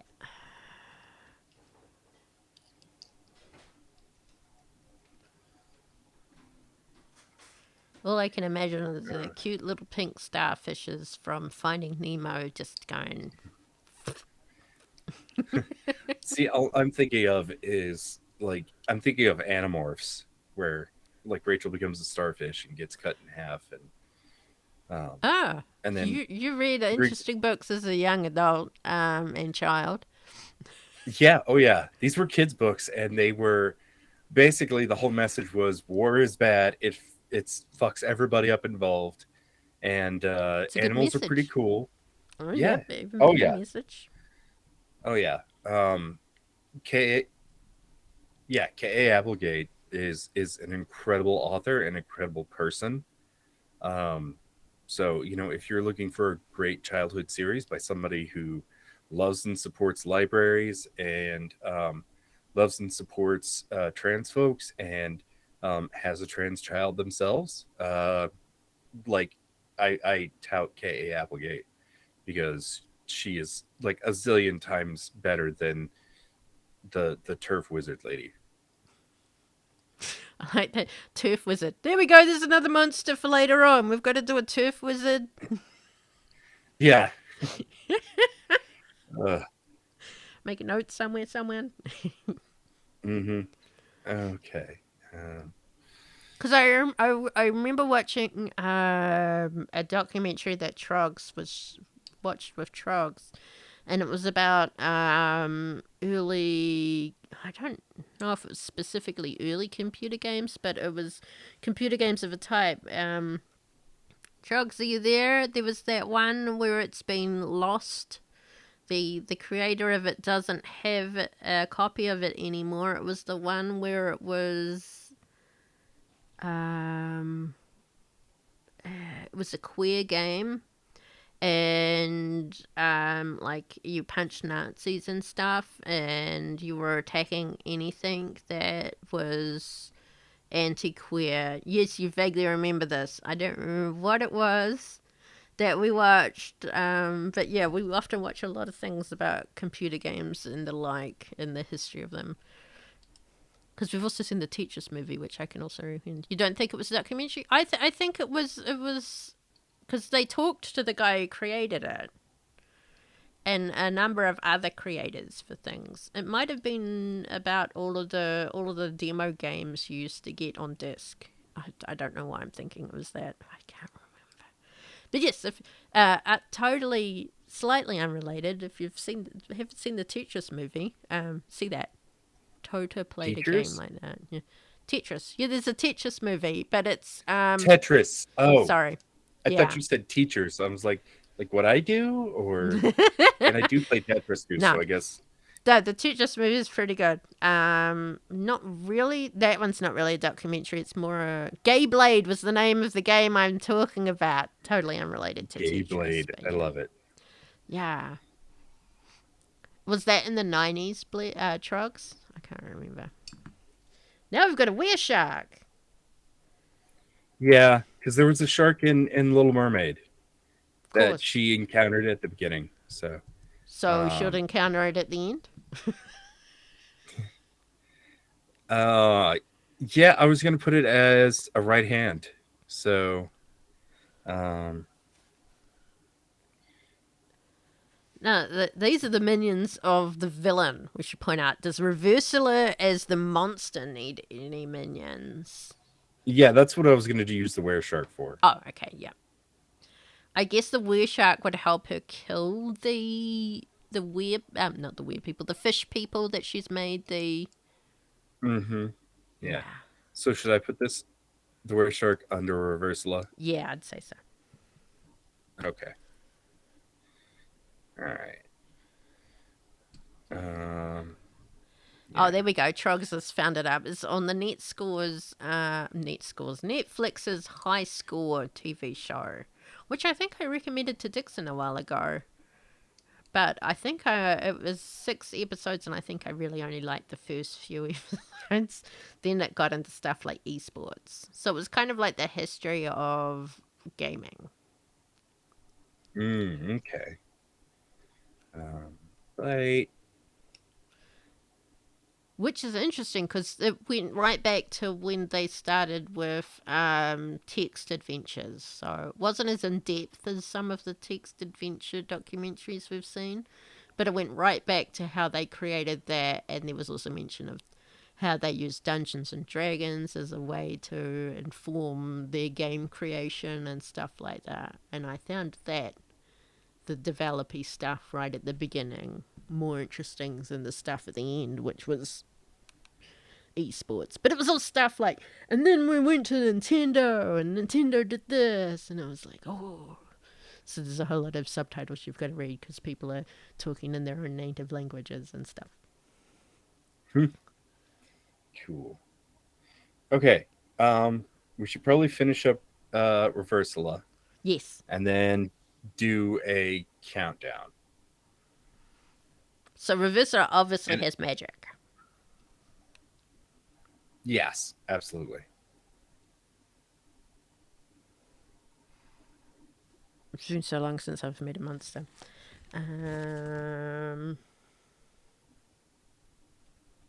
Powers. What supernatural abilities does it have? Do we think she can burrow in the sand because she's a sand witch? So like I love how we're Tremors. running with this. Yeah. She could also have tremor sense. No, I'm getting too D&D again. So powers, sand burrowing. I almost Pocket see her sand. as like a hermit crab, that she has like a crab shell on her back. She's not looking like a tentacle woman at all here. Yeah. JR says no, but she makes a mean PB&J. Maybe she has like a little sandwich shop on the shore, Hmm. on the seashore. Yeah. She sells sandwiches on the seashore. Yeah. So she's got Um. sand burrowing. Yeah. Um. If we say Let's see magic, here. then she can use Yeah. anything from the magic stuff, obviously. Yeah. Yeah. She Um. is the BBEG. She's making Lyra the scapegoat. Yeah. Just. Although there's nothing to stop the hunter from doing it the other way around. Not the hunter, the keeper. I mean... Okay, so attacks. Would she even have attacks? She'd probably use magic attacks, wouldn't she? Mm-hmm. I'm trying to think of what magic Ursula used in the like if she used any magic to attack. Didn't she have like an electric eel or something as a minion? Yeah, she had two of them, but I like the idea of just a shark more. Well, we could merge her with the eel and give her lightning powers. That's true. I like that. So just lightning attack? Yeah. Lightning Because bolt and shocking grasp. Sorry. which she also has. She also has a lightning bolt whenever she has the trident in the movie. So So lightning makes sense. She's also got a cauldron, right? Which I don't understand how yes, things would stay in the water, but um, that's fair. Um, I, I was gonna say I'm trying to figure out how that would work, but Dixon it's says it's the she same needs logic that. two versions. One for if they fight on the beach and one if they fight in the water. Okay.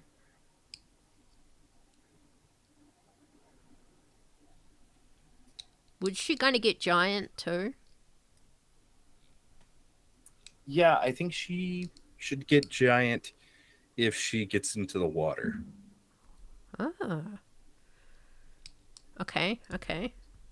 How do we what would we write that up as? Phase two.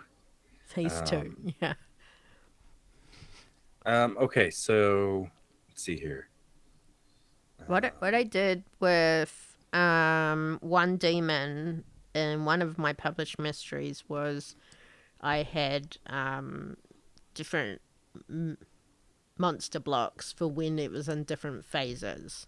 Like when it was possessing a body, this is what it could do. When it was in its full demon form, this is what it could do, kind of thing. Okay. Yeah, when it's giant, I would say it would have more armor because everything gets bigger, so it's harder to hurt it with your tiny little weapons, right? Yeah.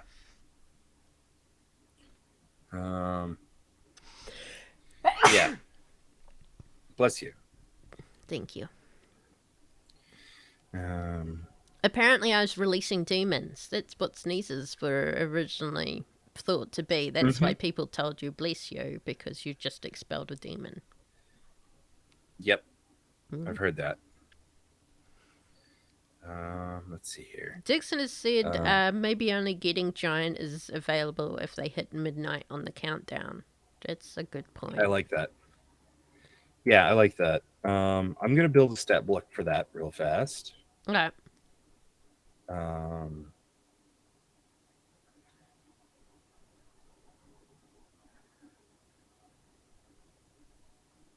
funny how we call them stat blocks, because that's so D&D. Everything's just D&D. It's D&D in Everything's D&D. disguise. Yeah. So she has cauldron for watching the hunters. Oh, so it's like a magic mirror. Yeah, because that's what it is in the movie. Good to know, because like I've already said, not watched it.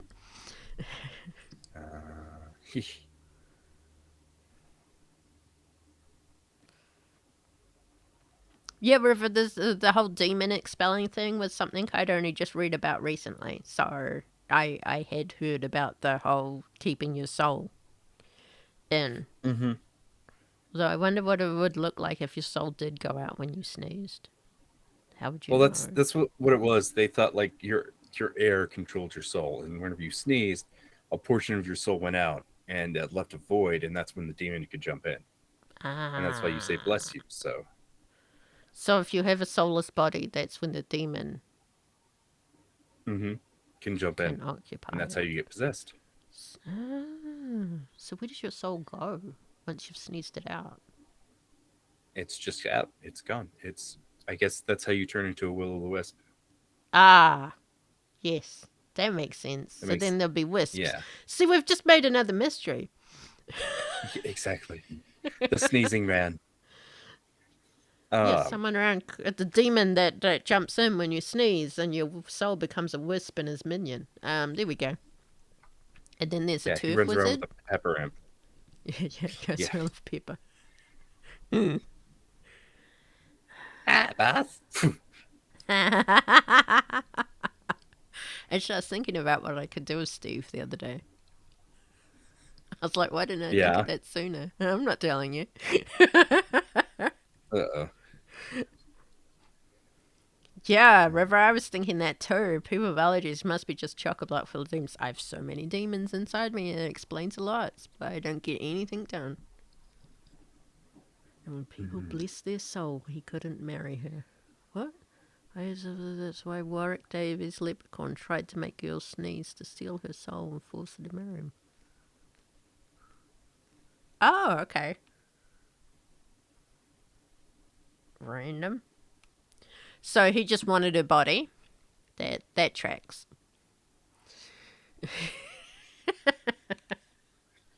Yeah. What was I going to type? I've completely forgotten. I was going to type something. Jesus. Not Jesus, obviously. I would also say there's two types of harm capacity for the sandwich. So it's probably easier to kill the sandwich on the sand, on the land. So that would be a weakness, wouldn't it? Being on the land. Mm-hmm. Yeah, absolutely. Okay, we'll give her HP. It's technically not HP, it's harm capacity. We'll give her a lower one on the sand. We should give her the same one on... No, but when she's in the water, she's gigantic. So technically, she would have more HP. We'll just go 10. Yeah. That's standard. Whoop, 20 is not standard, but that's cool. Armor. Magic armor. Crab armor. Yeah, I'm trying to think of, like, she really doesn't have armor in either. It's really... Dude, under her clothes, she's wearing... Oh, Mother of Pearl. I like that. That's really good. She's so bling bling. Water R. Water jet 4 harm, ignore armor. Oh, beach R. What's the R stand for? Is this a computer game reference? Yes, we do. Sandblaster move. That is awesome. So an attack. Tentacles act as natural armor, blocking stuff. Yeah, it would get in the way. Oh, Yeah, R R equals is reversal. reversal. Thank Yeah, you. okay, Sometimes That makes sense. I don't get this. I get confused easily and need more explanation. So, Sand Blaster. Flaster. Wow. Sand Blaster. 3 harm. Ignore armor.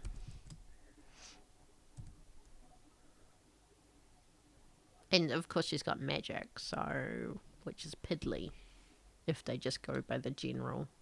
She obviously can do a ritual though, so in her sand form, we would have to. Ooh, she could turn people into fishes. Moves. The fish maker. I like that.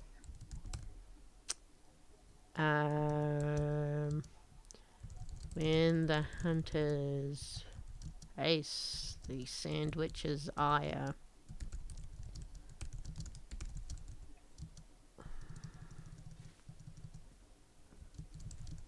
Have them roll weird. Yeah. Oh, sorry, Yeah, Ricky just weird got off sounds his good. beanie bag. Aw. Ricky. Oh, he just made a noise and jumped up on the chair so he can drink his water. Temporarily breaks with a weird roll? What does? But it shows up on my predictive text now. I think the her fish spell breaks with a weird roll. Yeah, that's what I put on. On a 10 plus, you avoid the spell. I think the spell goes off. It's more you dodge it than fight it. If that was the case, maybe it should be. Oh shit! I always forget what the damn stats are. So there's tough, cool, Tough, cool, sharp, sharp, charm, and weird. weird, Because there's only 5. cool, sharp. I do like the weird. We haven't done sharp yet, have we? We haven't. No. Sharp would be good too. Yeah, like, you know what? I Sharp or should weird. dodge this. Would be, or you know. Yeah, just make him roll act under pressure. We've already done a cool roll, so I try to go through and when I'm doing moves, make them all as different roll as possible, because some people have really good stats in one way, but they don't have really good stats the other, so I try and spread it out so there's a chance for the keeper to go, yes, I got you! Yeah. Dixon says she turns you into a starfish, and that's how she uses the move. Oh, she just keeps making starfishies. That's Lyra who uses starfish, but I do like the idea of like you being something simple like a starfish or a nematode or something like that. Yeah, I think she would. I think it would be more of a big ritual to turn them into a Lyra fish person, but a small magic to turn them into a small fish creature, probably. Yeah. So on a miss, we could let them. Maybe they could roll a d6 to decide what little creature they've been turned into. Yeah, I like that. Some I really like that. Avoid the spell. On 7 to 9, I think you get halfway between. Ooh. Like you get touched by the spell. So you get like some of the features. Grazed by the spell. Yeah. And take on some features. Feasters. Dixon, you are so full of helpful stuff. He is. I really wish you should really just start running Monster of the Week. Oh yeah, I'll play. So many great. River wants starfish pasties on the monsters. I'm glad you clarified because, you know. I mean, if you want to wear starfish pasties, that's your own thing, but. I mean, we don't have to see it, right? Yeah, exactly. Okay, that's so what the OnlyFans is starfish. What else? Crab. Yeah. Flounder. Sea urchin. Sea urchin's good. If this was New Zealand, it would be called a kinner. I jumped back from the chair onto his beanie bag. You guys can't see it, but Mr. Ray can. Up in I can, yeah, the beanie bag. Yes, he's right there. over there. Yeah. Is his water just in a dish, or is it like a specialized running water thing? Nah, it's just in a ramekin on the ottoman. We've spread out all of his foods and waters so they're Okay. in different locations, like if he was out in the wild. Okay, that's cool. Well, My there's daughter's that whole, well, they don't like their water near their meat because it could contaminate their water source kind of thing. So, that and it makes them move okay. around the house. That's fair. My daughter's cat likes to camp out in the bathroom by the kitchen sink, so that way whenever you go to wash your hands, he just gets in and gets to drink it first. Yeah, he started doing that around the pandemic. He hopped in the bath and wanted fresh running water from the bath, so you got to do a little tiny dribble of it. But he's not been doing it lately. It is weird. He just changes his mind on things. Like where he sits around the That's house. He's only just started going back to the beanbag in the last couple of days because it's cold and it's in the direct line of the hot air that comes in and that we have going during winter. Dixon. oh, hey, don't doubt yourselves. I'm sure you're great. Also, we don't feel like we're good keepers either, do we, Mr. Ray? Yeah, no. But other people say we are, so that's Yeah, good I'll enough, tell. right? Yeah, I'll tell you the truth. I recently guest starred on the Queer XP podcast where they ran my game Dethrone the Divine, and I had to ask Eric, who runs the show, if they would run it, because I just didn't feel like I could come up with a good idea. I just, yeah, that's just where I was at, which is completely valid, and the way it Oh, worked out was fine. But yeah, so you know, don't doubt yourselves. And yeah, it was a very fun episode. All right. I just looked up Or small sea creatures, and one of the options was sexy shrimp. Specifically says sexy shrimp. From the Ocean Conservancy, conservancy.org. Zooplankton. I I think that's probably too small. I think we have to go with the shrimp. Oh, That's totally, just yeah. Sexy shrimp? a swarm of shrimp. But then the hunter won't want to go back. Seahorse. I played a Seahorse is seahorse. good. I've played a seahorse called Nene. Uh, 1, 2, 3, 4, 5. I'll just scroll down and then a so you guys flounder. can. And a flounder. Yeah. So that's 6, right? Yeah. 1, 2, 3, 4, 5, We'll 6. find out in a Yeah. moment because I'll do the numbers. Yeah. Oh, that's cool. I didn't even think about that. I would Oh. literally be going through like personally numbering them. Well, I should put them in a table, and then in the other column I could put the attributes. Yeah. So the 7 too. and 9. So a starfish would be. Oh, would it be like they turn into the shape of a starfish, but they're normal human sized? Or would they just be dumb? Or could they regenerate? Or should we leave it up to the keeper and the hunters to decide what the attribute would be? Yeah, I think we should do that. Which one? Maybe they regenerate, but they don't do. Maybe they regenerate, but don't duplicate. Okay.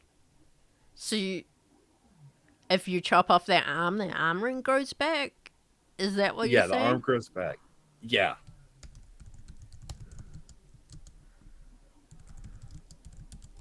So that would be a cool one. A crab. Yeah. Grow a shell. Yeah. 1 armor. Yep. I like that. Cumbersome. Yeah. Sea urchins are prickly, aren't they? Yeah. Prickly. One harm. Touch. Poison. Ooh. Venom. Aren't they Mm, venomous? do we even want to do that? Because that would be 2 bonuses. We need a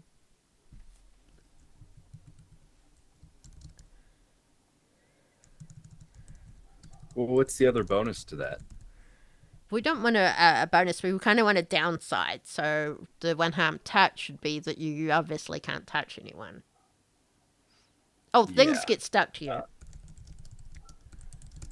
Yeah. Or Shrimp. it's just uncontrolled. I don't know. What would shrimp be? I don't see an upside to a shrimp other than We could you're make fucking them cool. tiny. Is this a hunter? No, this is Patrick. We could make them see through. Yeah. Oh, that's horrifying. Nope, don't like that. I mean, I do like it, of course, but ugh. Seahorse. All I know about seahorses is they carry babies if they're a boy. Yeah, don't get pregnant. Um, Yeah.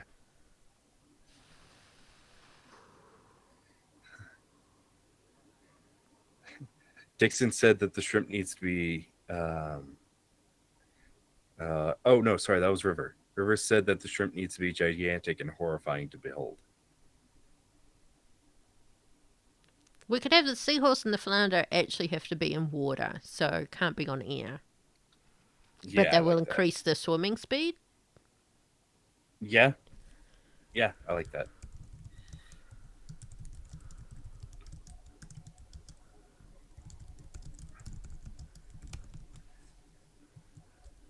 So they're essentially both the same.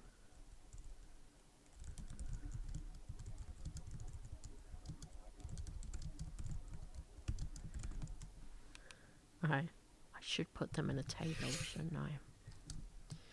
I'll do a table then. Insert table. We can come back later and do the table. I can't help it. I must do it now. I mean, I would love to, but we're coming up on 2 hours and 10 minutes. Okay. What else do you need to So do? I mean, we need to do a countdown Okay. Start the and countdown. locations. In locations. Oh shit, we do. Well, Uh, um,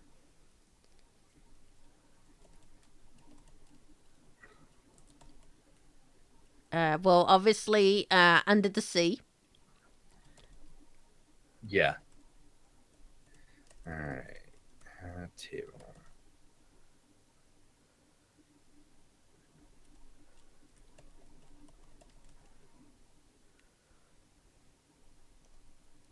Okay. Do do do do do do do do do Manana. do. Okay, we probably shouldn't do that, or else you get demonetized, right? Oh, only if we're like totally sound good. Yeah, but that is another Disney property. Like Oh, so it is we're now. just Yep. going after the mouse. Yeah. So we should start a production company called The Mouse Trap.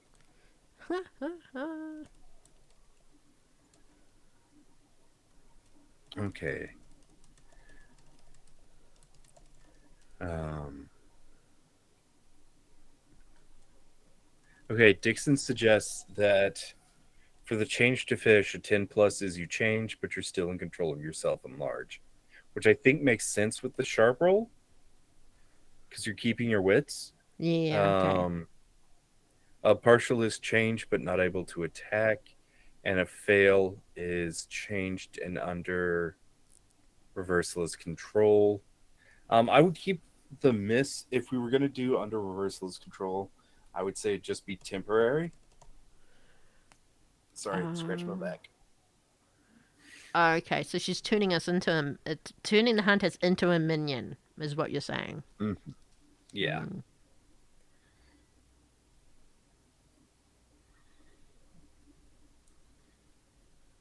All right. Okay. So then I'll change it instead of to facing her ire is when the sand witch casts her minionizing spell on the hunters. Have them roll plus sharp. You take on attributes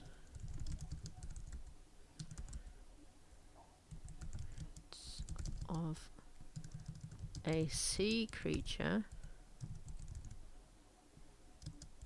but retain full control of yourself.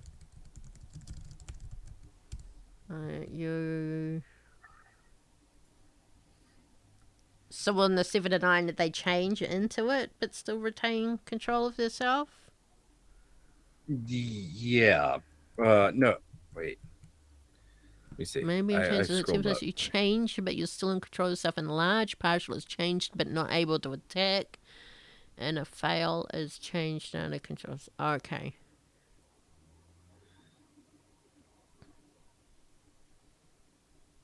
I can do it, Sora? What? It's from Kingdom Hearts. Okay. Donald can stay dead. Okay. Donald Trump? No, I didn't just say that. So Donald Duck. yes. We like Donald though. He's an okay white mage, from what I understand. Change, but you're still in control of yourself. Enlarge, change, but not. So partial. I say you could still attack, but partial as you changed.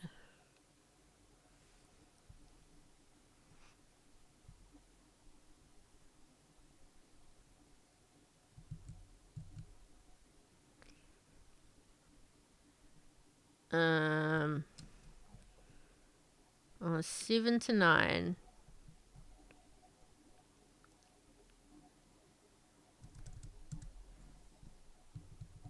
So basically what you do is you need to word the moves so that she's turning you into a minion. So on the 7 to 9 you are changed.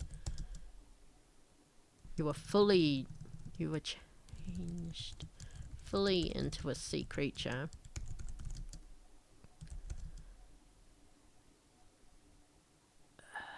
It's also a mixed success, but are still able to retain control of yourself. Because I'll reword it. So I've worded the move into she is casting the spell on you to make her into her loyal minion.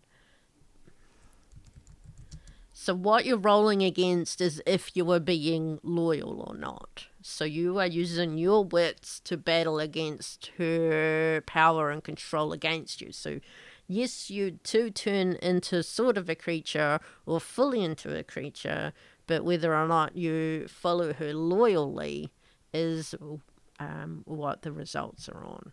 Do you get what I'm saying? So we can still, have some fun here. To a creature under her control.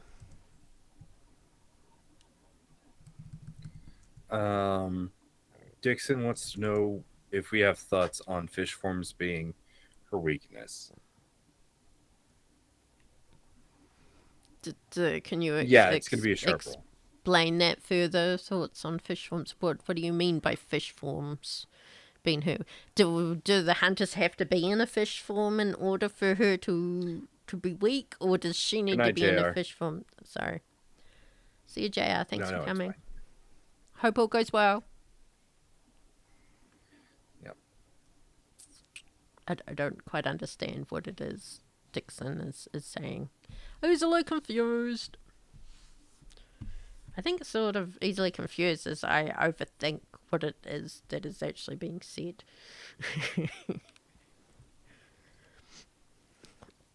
Almost like, what part of the sentence should be emphasized?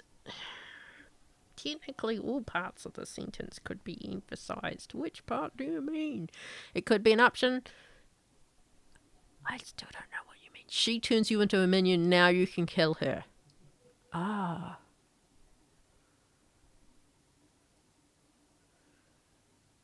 No. I'm not crazy about that. No, because on the one hand, why would she bother making you into a minion if she knew there's a chance that would kill you?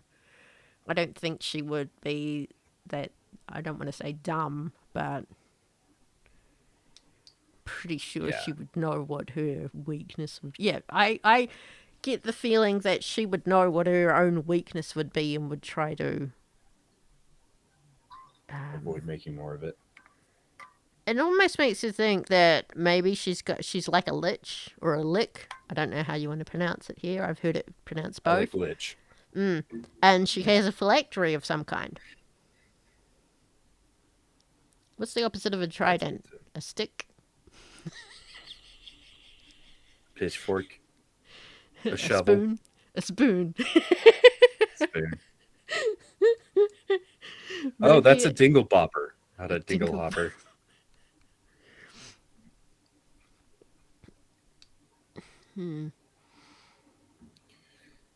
All right. Maybe it could be the bay itself. No, because we were just joking it was being polluted. Polluting it would probably...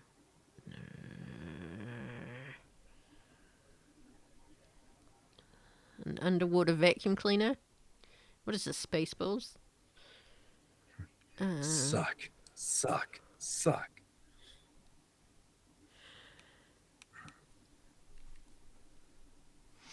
Okay, let me scroll down to what you've put in here for Visla destroyed, bring about the end of the world. Wow! In water at midnight, powers controls the sea, the weather. Oh my god, this is like formed into her final form. This is attacks after the keeper. They should be fitting for a midnight end of the world style. Weakness. It's a giant marshmallow from Ghostbusters. Big magic to force banishment that requires a personal sacrifice from the hunters. Oh. This is worst in game possible Yeah. scenario. So that's her weakness when she's big. Mm-hmm. Her weakness doesn't have to be that big when she's on land.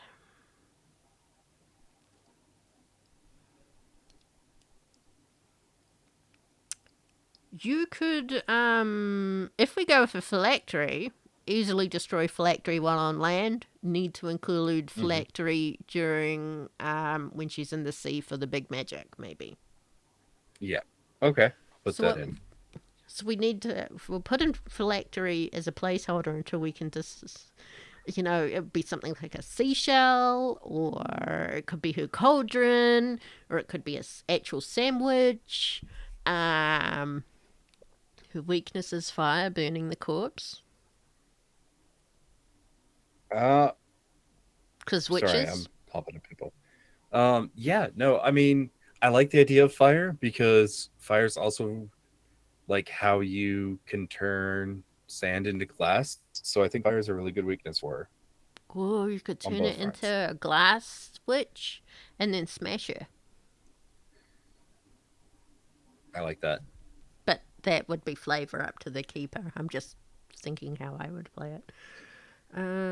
Okay, so weakness being on land. She completes the phylactery at midnight. I like that. She is the phylactery.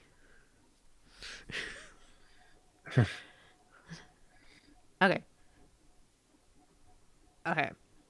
Alright, so Princess Lyra goes missing along with several random items that start disappearing from the city and a slew of odd burglaries.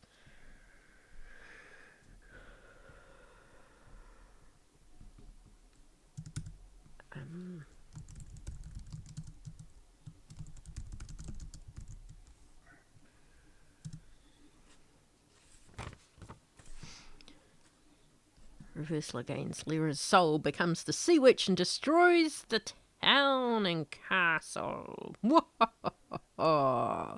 That's the final of midnight. Nightfall, Reversal gains all the pieces necessary to complete her phylactery at full power. So, yes, so other people's souls is what powers her phylactery instead of pieces of her own soul. Lyra. So dusk is when Lyra gets killed? Is that what you're saying? Yeah. As that's the final That's what I think. soul to be. Yeah. Okay. I would say shadows, or even you could argue day, people are being washed up on the shore dead. Okay, I like that.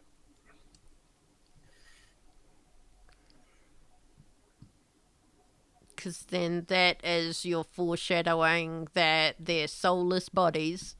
Although I don't know how you would tell if they had a soul in their body or not. Because I mean, you've technically got a for the- magic user yeah. on your team. Like they're gonna look. Although even if they are dead and they did have their soul would have left their body because they're dead. Right. They could say how long the soul had been left from the body for, but that could confuse how long the body has been dead in the water for, because water changes the death time. Now we're getting too CSI. I want to leave it ambiguous for the Yeah, hunters yeah. to figure out how to do it. So, Okay, so I'm looking at locations. The first one I'm doing is under the sea, which is probably the cove, but in the cove and under the sea in the cove will be specific. Crossroads to bring people and things together. Death trap to harm intruders. Ooh, that's a good one. Den to harbour monsters. Den sounds really good too. Fortress to deny entry. Hellgate to create evil. Hub to reveal information. No. Lab to create weirdness. I don't think so. Maze to confuse and separate. I mean, you could argue that. Prison to constrain and prevent exit. Wilds to contain hidden things. I'm thinking den. Because it would harbour monsters. And we have a lot of monsters. Well, we do. We have a lot of minions and a villain in the sea. Yeah. This is a big thing. Like, yeah. I love that Monster of the Week is written in New Zealand English. Just so you know. oh, I know. That's I've been going back through and like changing armor to armor.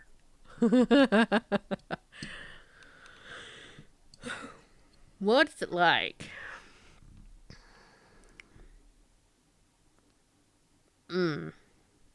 What's what like? Under the sea. Inky. Rocks, soil. Ooh, I remember from the show there was like oop, I just bumped my mic. There was like a canyon-ish thing, like a drop off. A trench. And a trench, thank you. Yeah. Yeah, and that was like this nice little like cavern for like all of Untold Horrors to exist. So I think that would be a perfect place for her den. Personally. In a trench under the sea. It's where Lyra and her minions. And yes, Dixon, we do have Rocky. we have a land minion for Reversala. It's a were shark. It floats in the air. No, I'm thinking it's a street shark situation. Let's go full body Of board. course, yeah. So it's a shark on top. Yeah. However, the keeper wants to describe it. Could be shark on top, hairy legs on the bottom. Do you think he has all his bits? Well, I mean, Fun fact: sharks actually have two. Yes, I did know that.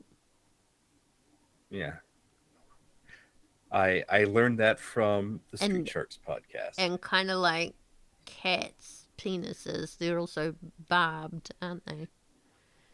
You know Yeah, how I I know mean, this? they're You know how I know this? Erotic SeaWorld. Weird Shark book I read. I was kind of Okay, yeah, that makes sense. like, okay. Wow, that's very immoral. To go on. What? He gets a motorcycle? Ugh. Ooh, ooh. We could make it the sheriff. We could make him like Donnie Terrence Shark Attack. I love it. We could give him an attack called Shark Attack. Yes. Yes, I love it. It's a motorbike, and he's got a leather jacket, and he wears a chain. Some kelp. Anemones.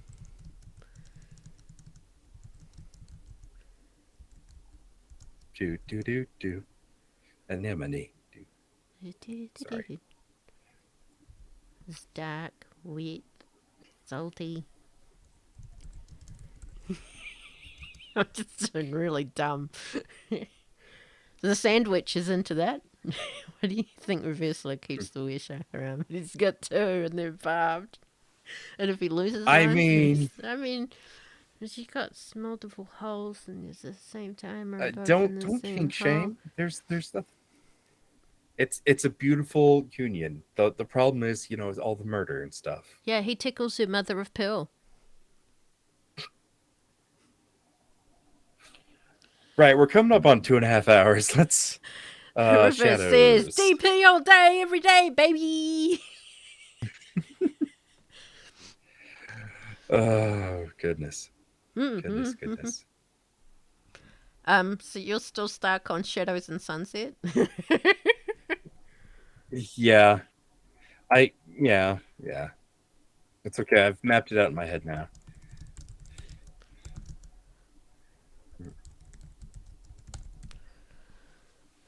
No kink shaming. If that's her kink, more power to her. It probably does give her power. More power. Mm-hmm. Oh yeah. It's part of the phylactery making process. At least that's what she tells the sheriff.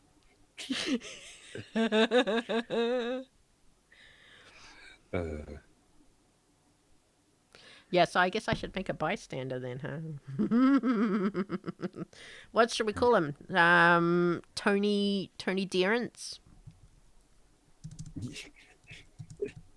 Yeah. I was gonna think of Ronnie, but Tony's good too. Ronnie's a good one, yeah. Well, we could do Tony.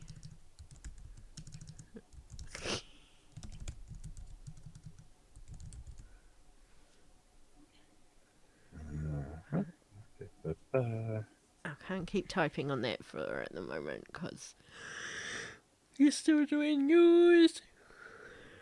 Yeah. Oh yeah, the sheriff totally is on it. Oh yeah, absolutely. The sandwich. Oh, we've got to name the cove. We need a name for the cove. Yep, let's cover up the deaths and disappearances. The princess was too big to hide. Yes, but hard to hide a missing princess. And with no body for him to use to, Yeah, the body didn't wash up. So he's a wereshark sheriff assassin. Yeah. He's totally a Renfield. We need to turn him into a Renfield. I have him down as a right-hand man. Oh, like no, right that hand. makes more sense. I was thinking in terms of vampire Renfield. Yeah, not to as push for the needles cove, for the monsters, to finish them.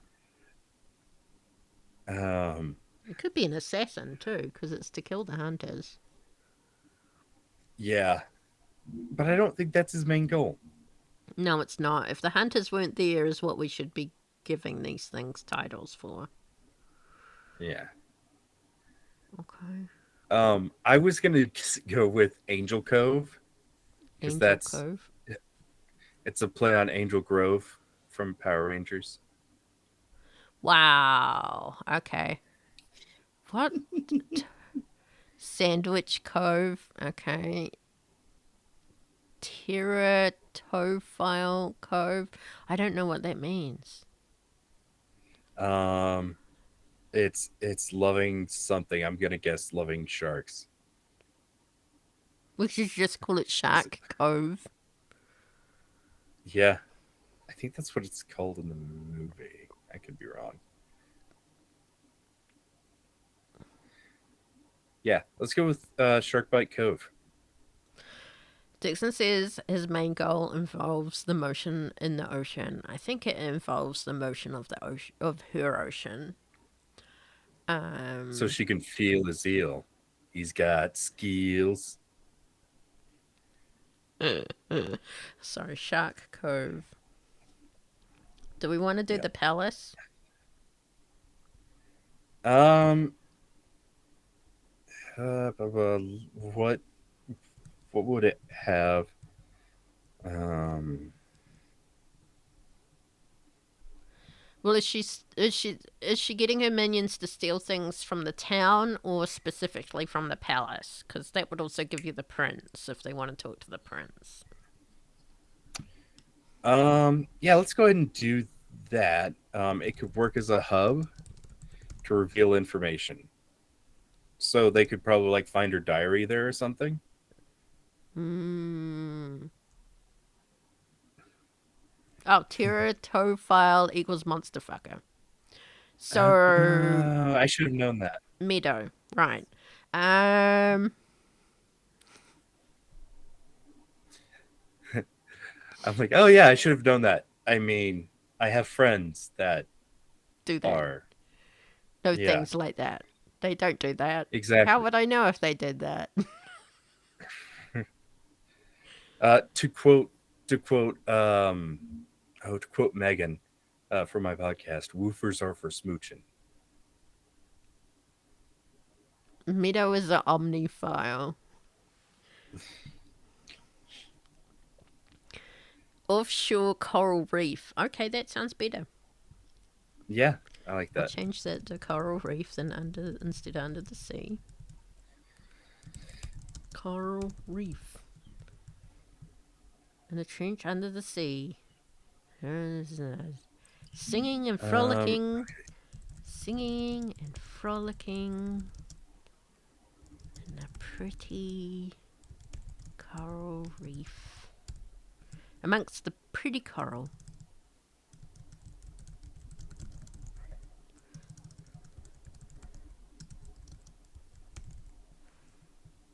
The water is dark and wet. Salty.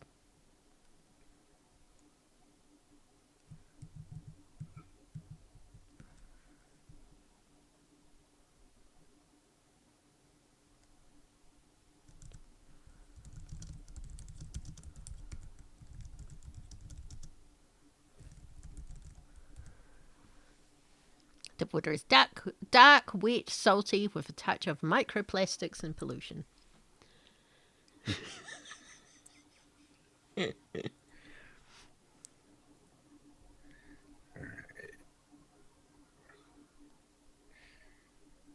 okay, so now I need a new dust because I moved reverse like getting the phylactery. What if we do the several people who've gone missing and are now washing up on shore as day, and then the next thing that happens is that once they turn up to go look into it, Princess Lyra now goes missing. Oh, I like that. I like that. Okay, I can do that. So it's like next level. Oh shit! We really need to do something now. Right. Because that way she would have more information about what the sandwich is doing as if people who already started turning up dying, right? Yeah, I like that. But it's also Oh, people that's turning up missing and washing up on the shore dead or something would also be enough to maybe get the attention of the hunters. yeah. Mm. I like that. Okay, that's that sorted then. Okay. Shark Cove bystanders. It You want to would have been better move to make this the harder. the prince. Yeah. Do you want to make the were shark million? Oh, you've already put in possibly the sheriff. Yeah. Um, I like how it says for bystanders, it's official to be suspicious. So, I mean, the sheriff absolutely is suspicious. there's two ways you can take Um, suspicious though, and that's only one way you take. Okay, I so know. Shark Uh, Cove, a quaint seaside town with in a nondescript fairy tale land. I don't know. And faux royalty.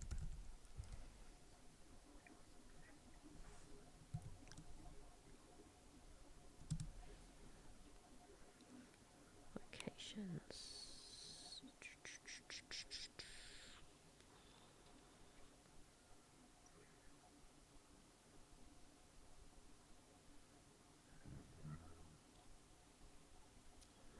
What kind of location would the Shark Cove itself be? Crossroads? No, unless it's like a tourist trap or something. A death trap to how mature it is? No. 10. oh, Shark Cove. The beach itself could be a death trap, but fortress to deny. No. To create. No. Hub. The palace is the hub. Lab. Yeah. Prison. Wilds, it could contain hidden things. Yeah. It seems to be the only thing it could be. Yeah. What hidden things? I have no idea. More weird people.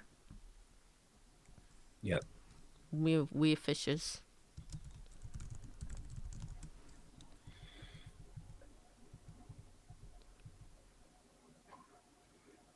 So the prince is not helpful, is what you're saying. Yeah. I mean, he's just basically say, hey, this is happening and I need you to do something. But, in some way he could be kind of I don't know, just suspicious in ways, like something about his personality. Because there's got to be a reason that Lyra wants to get away from him. It could be abusive or the main polluter, or it depends on what way you want to come at this. If you want to come at Uh-huh. it environmentally or... And I almost want to leave that up to a keeper to run in their own hands. Mm-hmm. So the prince just needs to be suspicious in some way. Well, then the palace, it might not have the information. It might have been like her prison. Mm-hmm. Yeah, to constrain and prevent exit. I like that.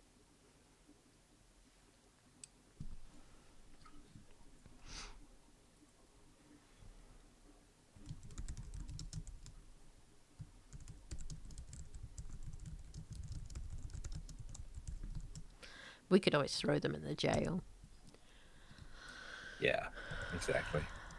Small castle.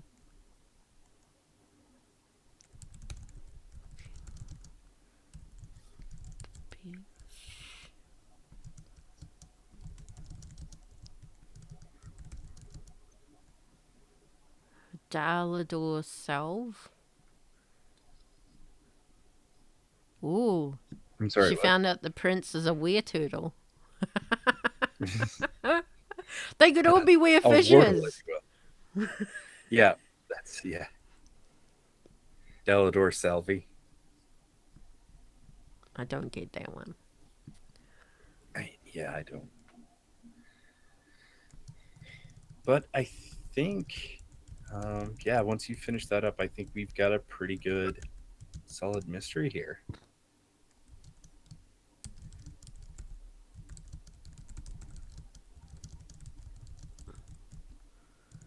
Diary. Oh, poor attempt at a Ninja Turtle named Salvador Dali. Dali. Ah. That just makes me think of Venus de Mayo, the female turtle, the first female turtle, I should say. Yeah. Um, they don't call it a jail or a prison. What is that under the castle? The dungeon.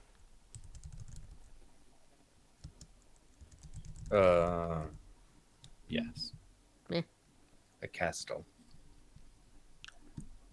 Which I recently learned I've been saying mortar and pestle wrong. Yeah, mortar and pestle. Pestle.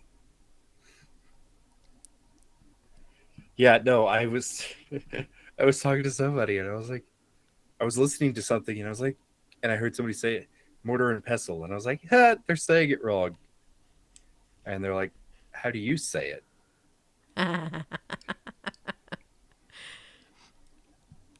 I think that's it. Unless you want to add something else or give a move to a location. Uh, no, I think it's good right now. There If could we want to always add a be move, if you were sneaking around through the palace when you shouldn't be mhm, or something. Move, you get mm, thrown in the jail on a miss. let's say this: Mm, if we're gonna add moves to locations, mm, it'll be out in the official version if we sell this. true. Yeah, it gives people a reason to actually buy it if they were watching us live or later. Yes, or later. Okay. Yeah, I think that's it. So we'll obviously rearrange some things, but we have the premise: Yep, reverse Little Mermaid, yep, villain. yep. Hang on. Lyra's the villain. She's not the actual monster. She has a lot of cool moves. Oh, you named all of the minions. I didn't see that. Aquafado, Uh the huh. seagull. Yeah, Okay. that's because Aquafina is Scuttle in the new. Yeah, Oh, is she? Okay. yes, Seabass the she is. crabman, starfish minion. There's so many of them. There is no need to name any of them. Or They are they're Legion. all called Star. Reversala, who's the actual monster. Cool abilities. Tags. Yep, yep. Being on land. Mother of Pearl Era. Ooh, you made a tough and scaly skin. What triggers? Okay, Mhm. the being in the seawater makes her. Okay, okay, okay. And then we've got the countdown. We've got a few locations. We've got some bystanders. So obviously we'll do a little bit more of the locations and maybe flesh out some bystanders a little bit more. Yeah. And a bit more description around the other characters. Yeah, I think that looks great. Thank you so much, Mr. Ray, for agreeing to come on my stream and doing this with me. I've had a really good time. Do you want to pimp your stuff? Yes. So as we said earlier, and I'm sure most of you know, I'm Mr. Ray. I am the GM slash host slash producer and all that good jazz for $2 Creature Feature, an actual play Monster of the Week podcast with Q Times. Yay! Yay! Um, and then I'm also an avid creator of games that are just wild and weird and wacky. And you can find those at my store. That is mr-ray.itch.io. Mm-hmm. I released an expansion, like I call it the Legends Playbooks, for Lightside, which is a Powered by the Apocalypse Star Wars RPG that Ian and Kat from Shipping Crits made. I included 4 playbooks for that. There is the Gunslinger, the Spy, the Tank, and the Prodigy. So check those out. They are absolutely free. They're the only thing that's free on my page. So yeah, I mean, and Light Side's free, so why not pick it up? It's a Yeah. great game. It's a lot of fun. It's in development, so if you have any issues with it, you can just come right out and say it to Ian. Just Yeah, be like, yeah, "Hey, I hate tell Ian. this." Yeah. Ian, you Yeah, did this wrong. Your knowledge of Star yeah, Wars oh is yeah, shit. yeah, yeah. And ask Ian why his droids are. Ask Ian why droids don't have a higher place in his Star Wars lore, because they're sentient, but no, Mm. sorry, that's a huge thing that he does not like. He does not like the rise of this like droid consciousness conversation that's coming up in Star Wars Well, more and they more. they have bars, especially if you've seen The Mhm, Mandalorian. They hang out in bars and mhm. drink Oh yeah, that oil episode stuff. specifically is what drives him up. No, it just drives him up the wall because he's like dead just kind of turns into a cop there. He just starts kicking droids for no reason, and I was like, yeah, that's kind of his thing. He doesn't like droids a lot. Wow, which is really funny because I think he said that every playtest, the first playbook that's picked is droid. Hmm. Yeah. Typically, yeah. All right, I think that's Yep. really it for the time being. Thank you all for watching. Thank you again, Mr. Ray. Of course. Thank you for having me on.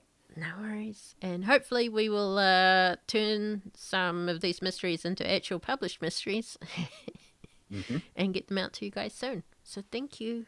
Now that all that leaves us to do is to wave awkwardly.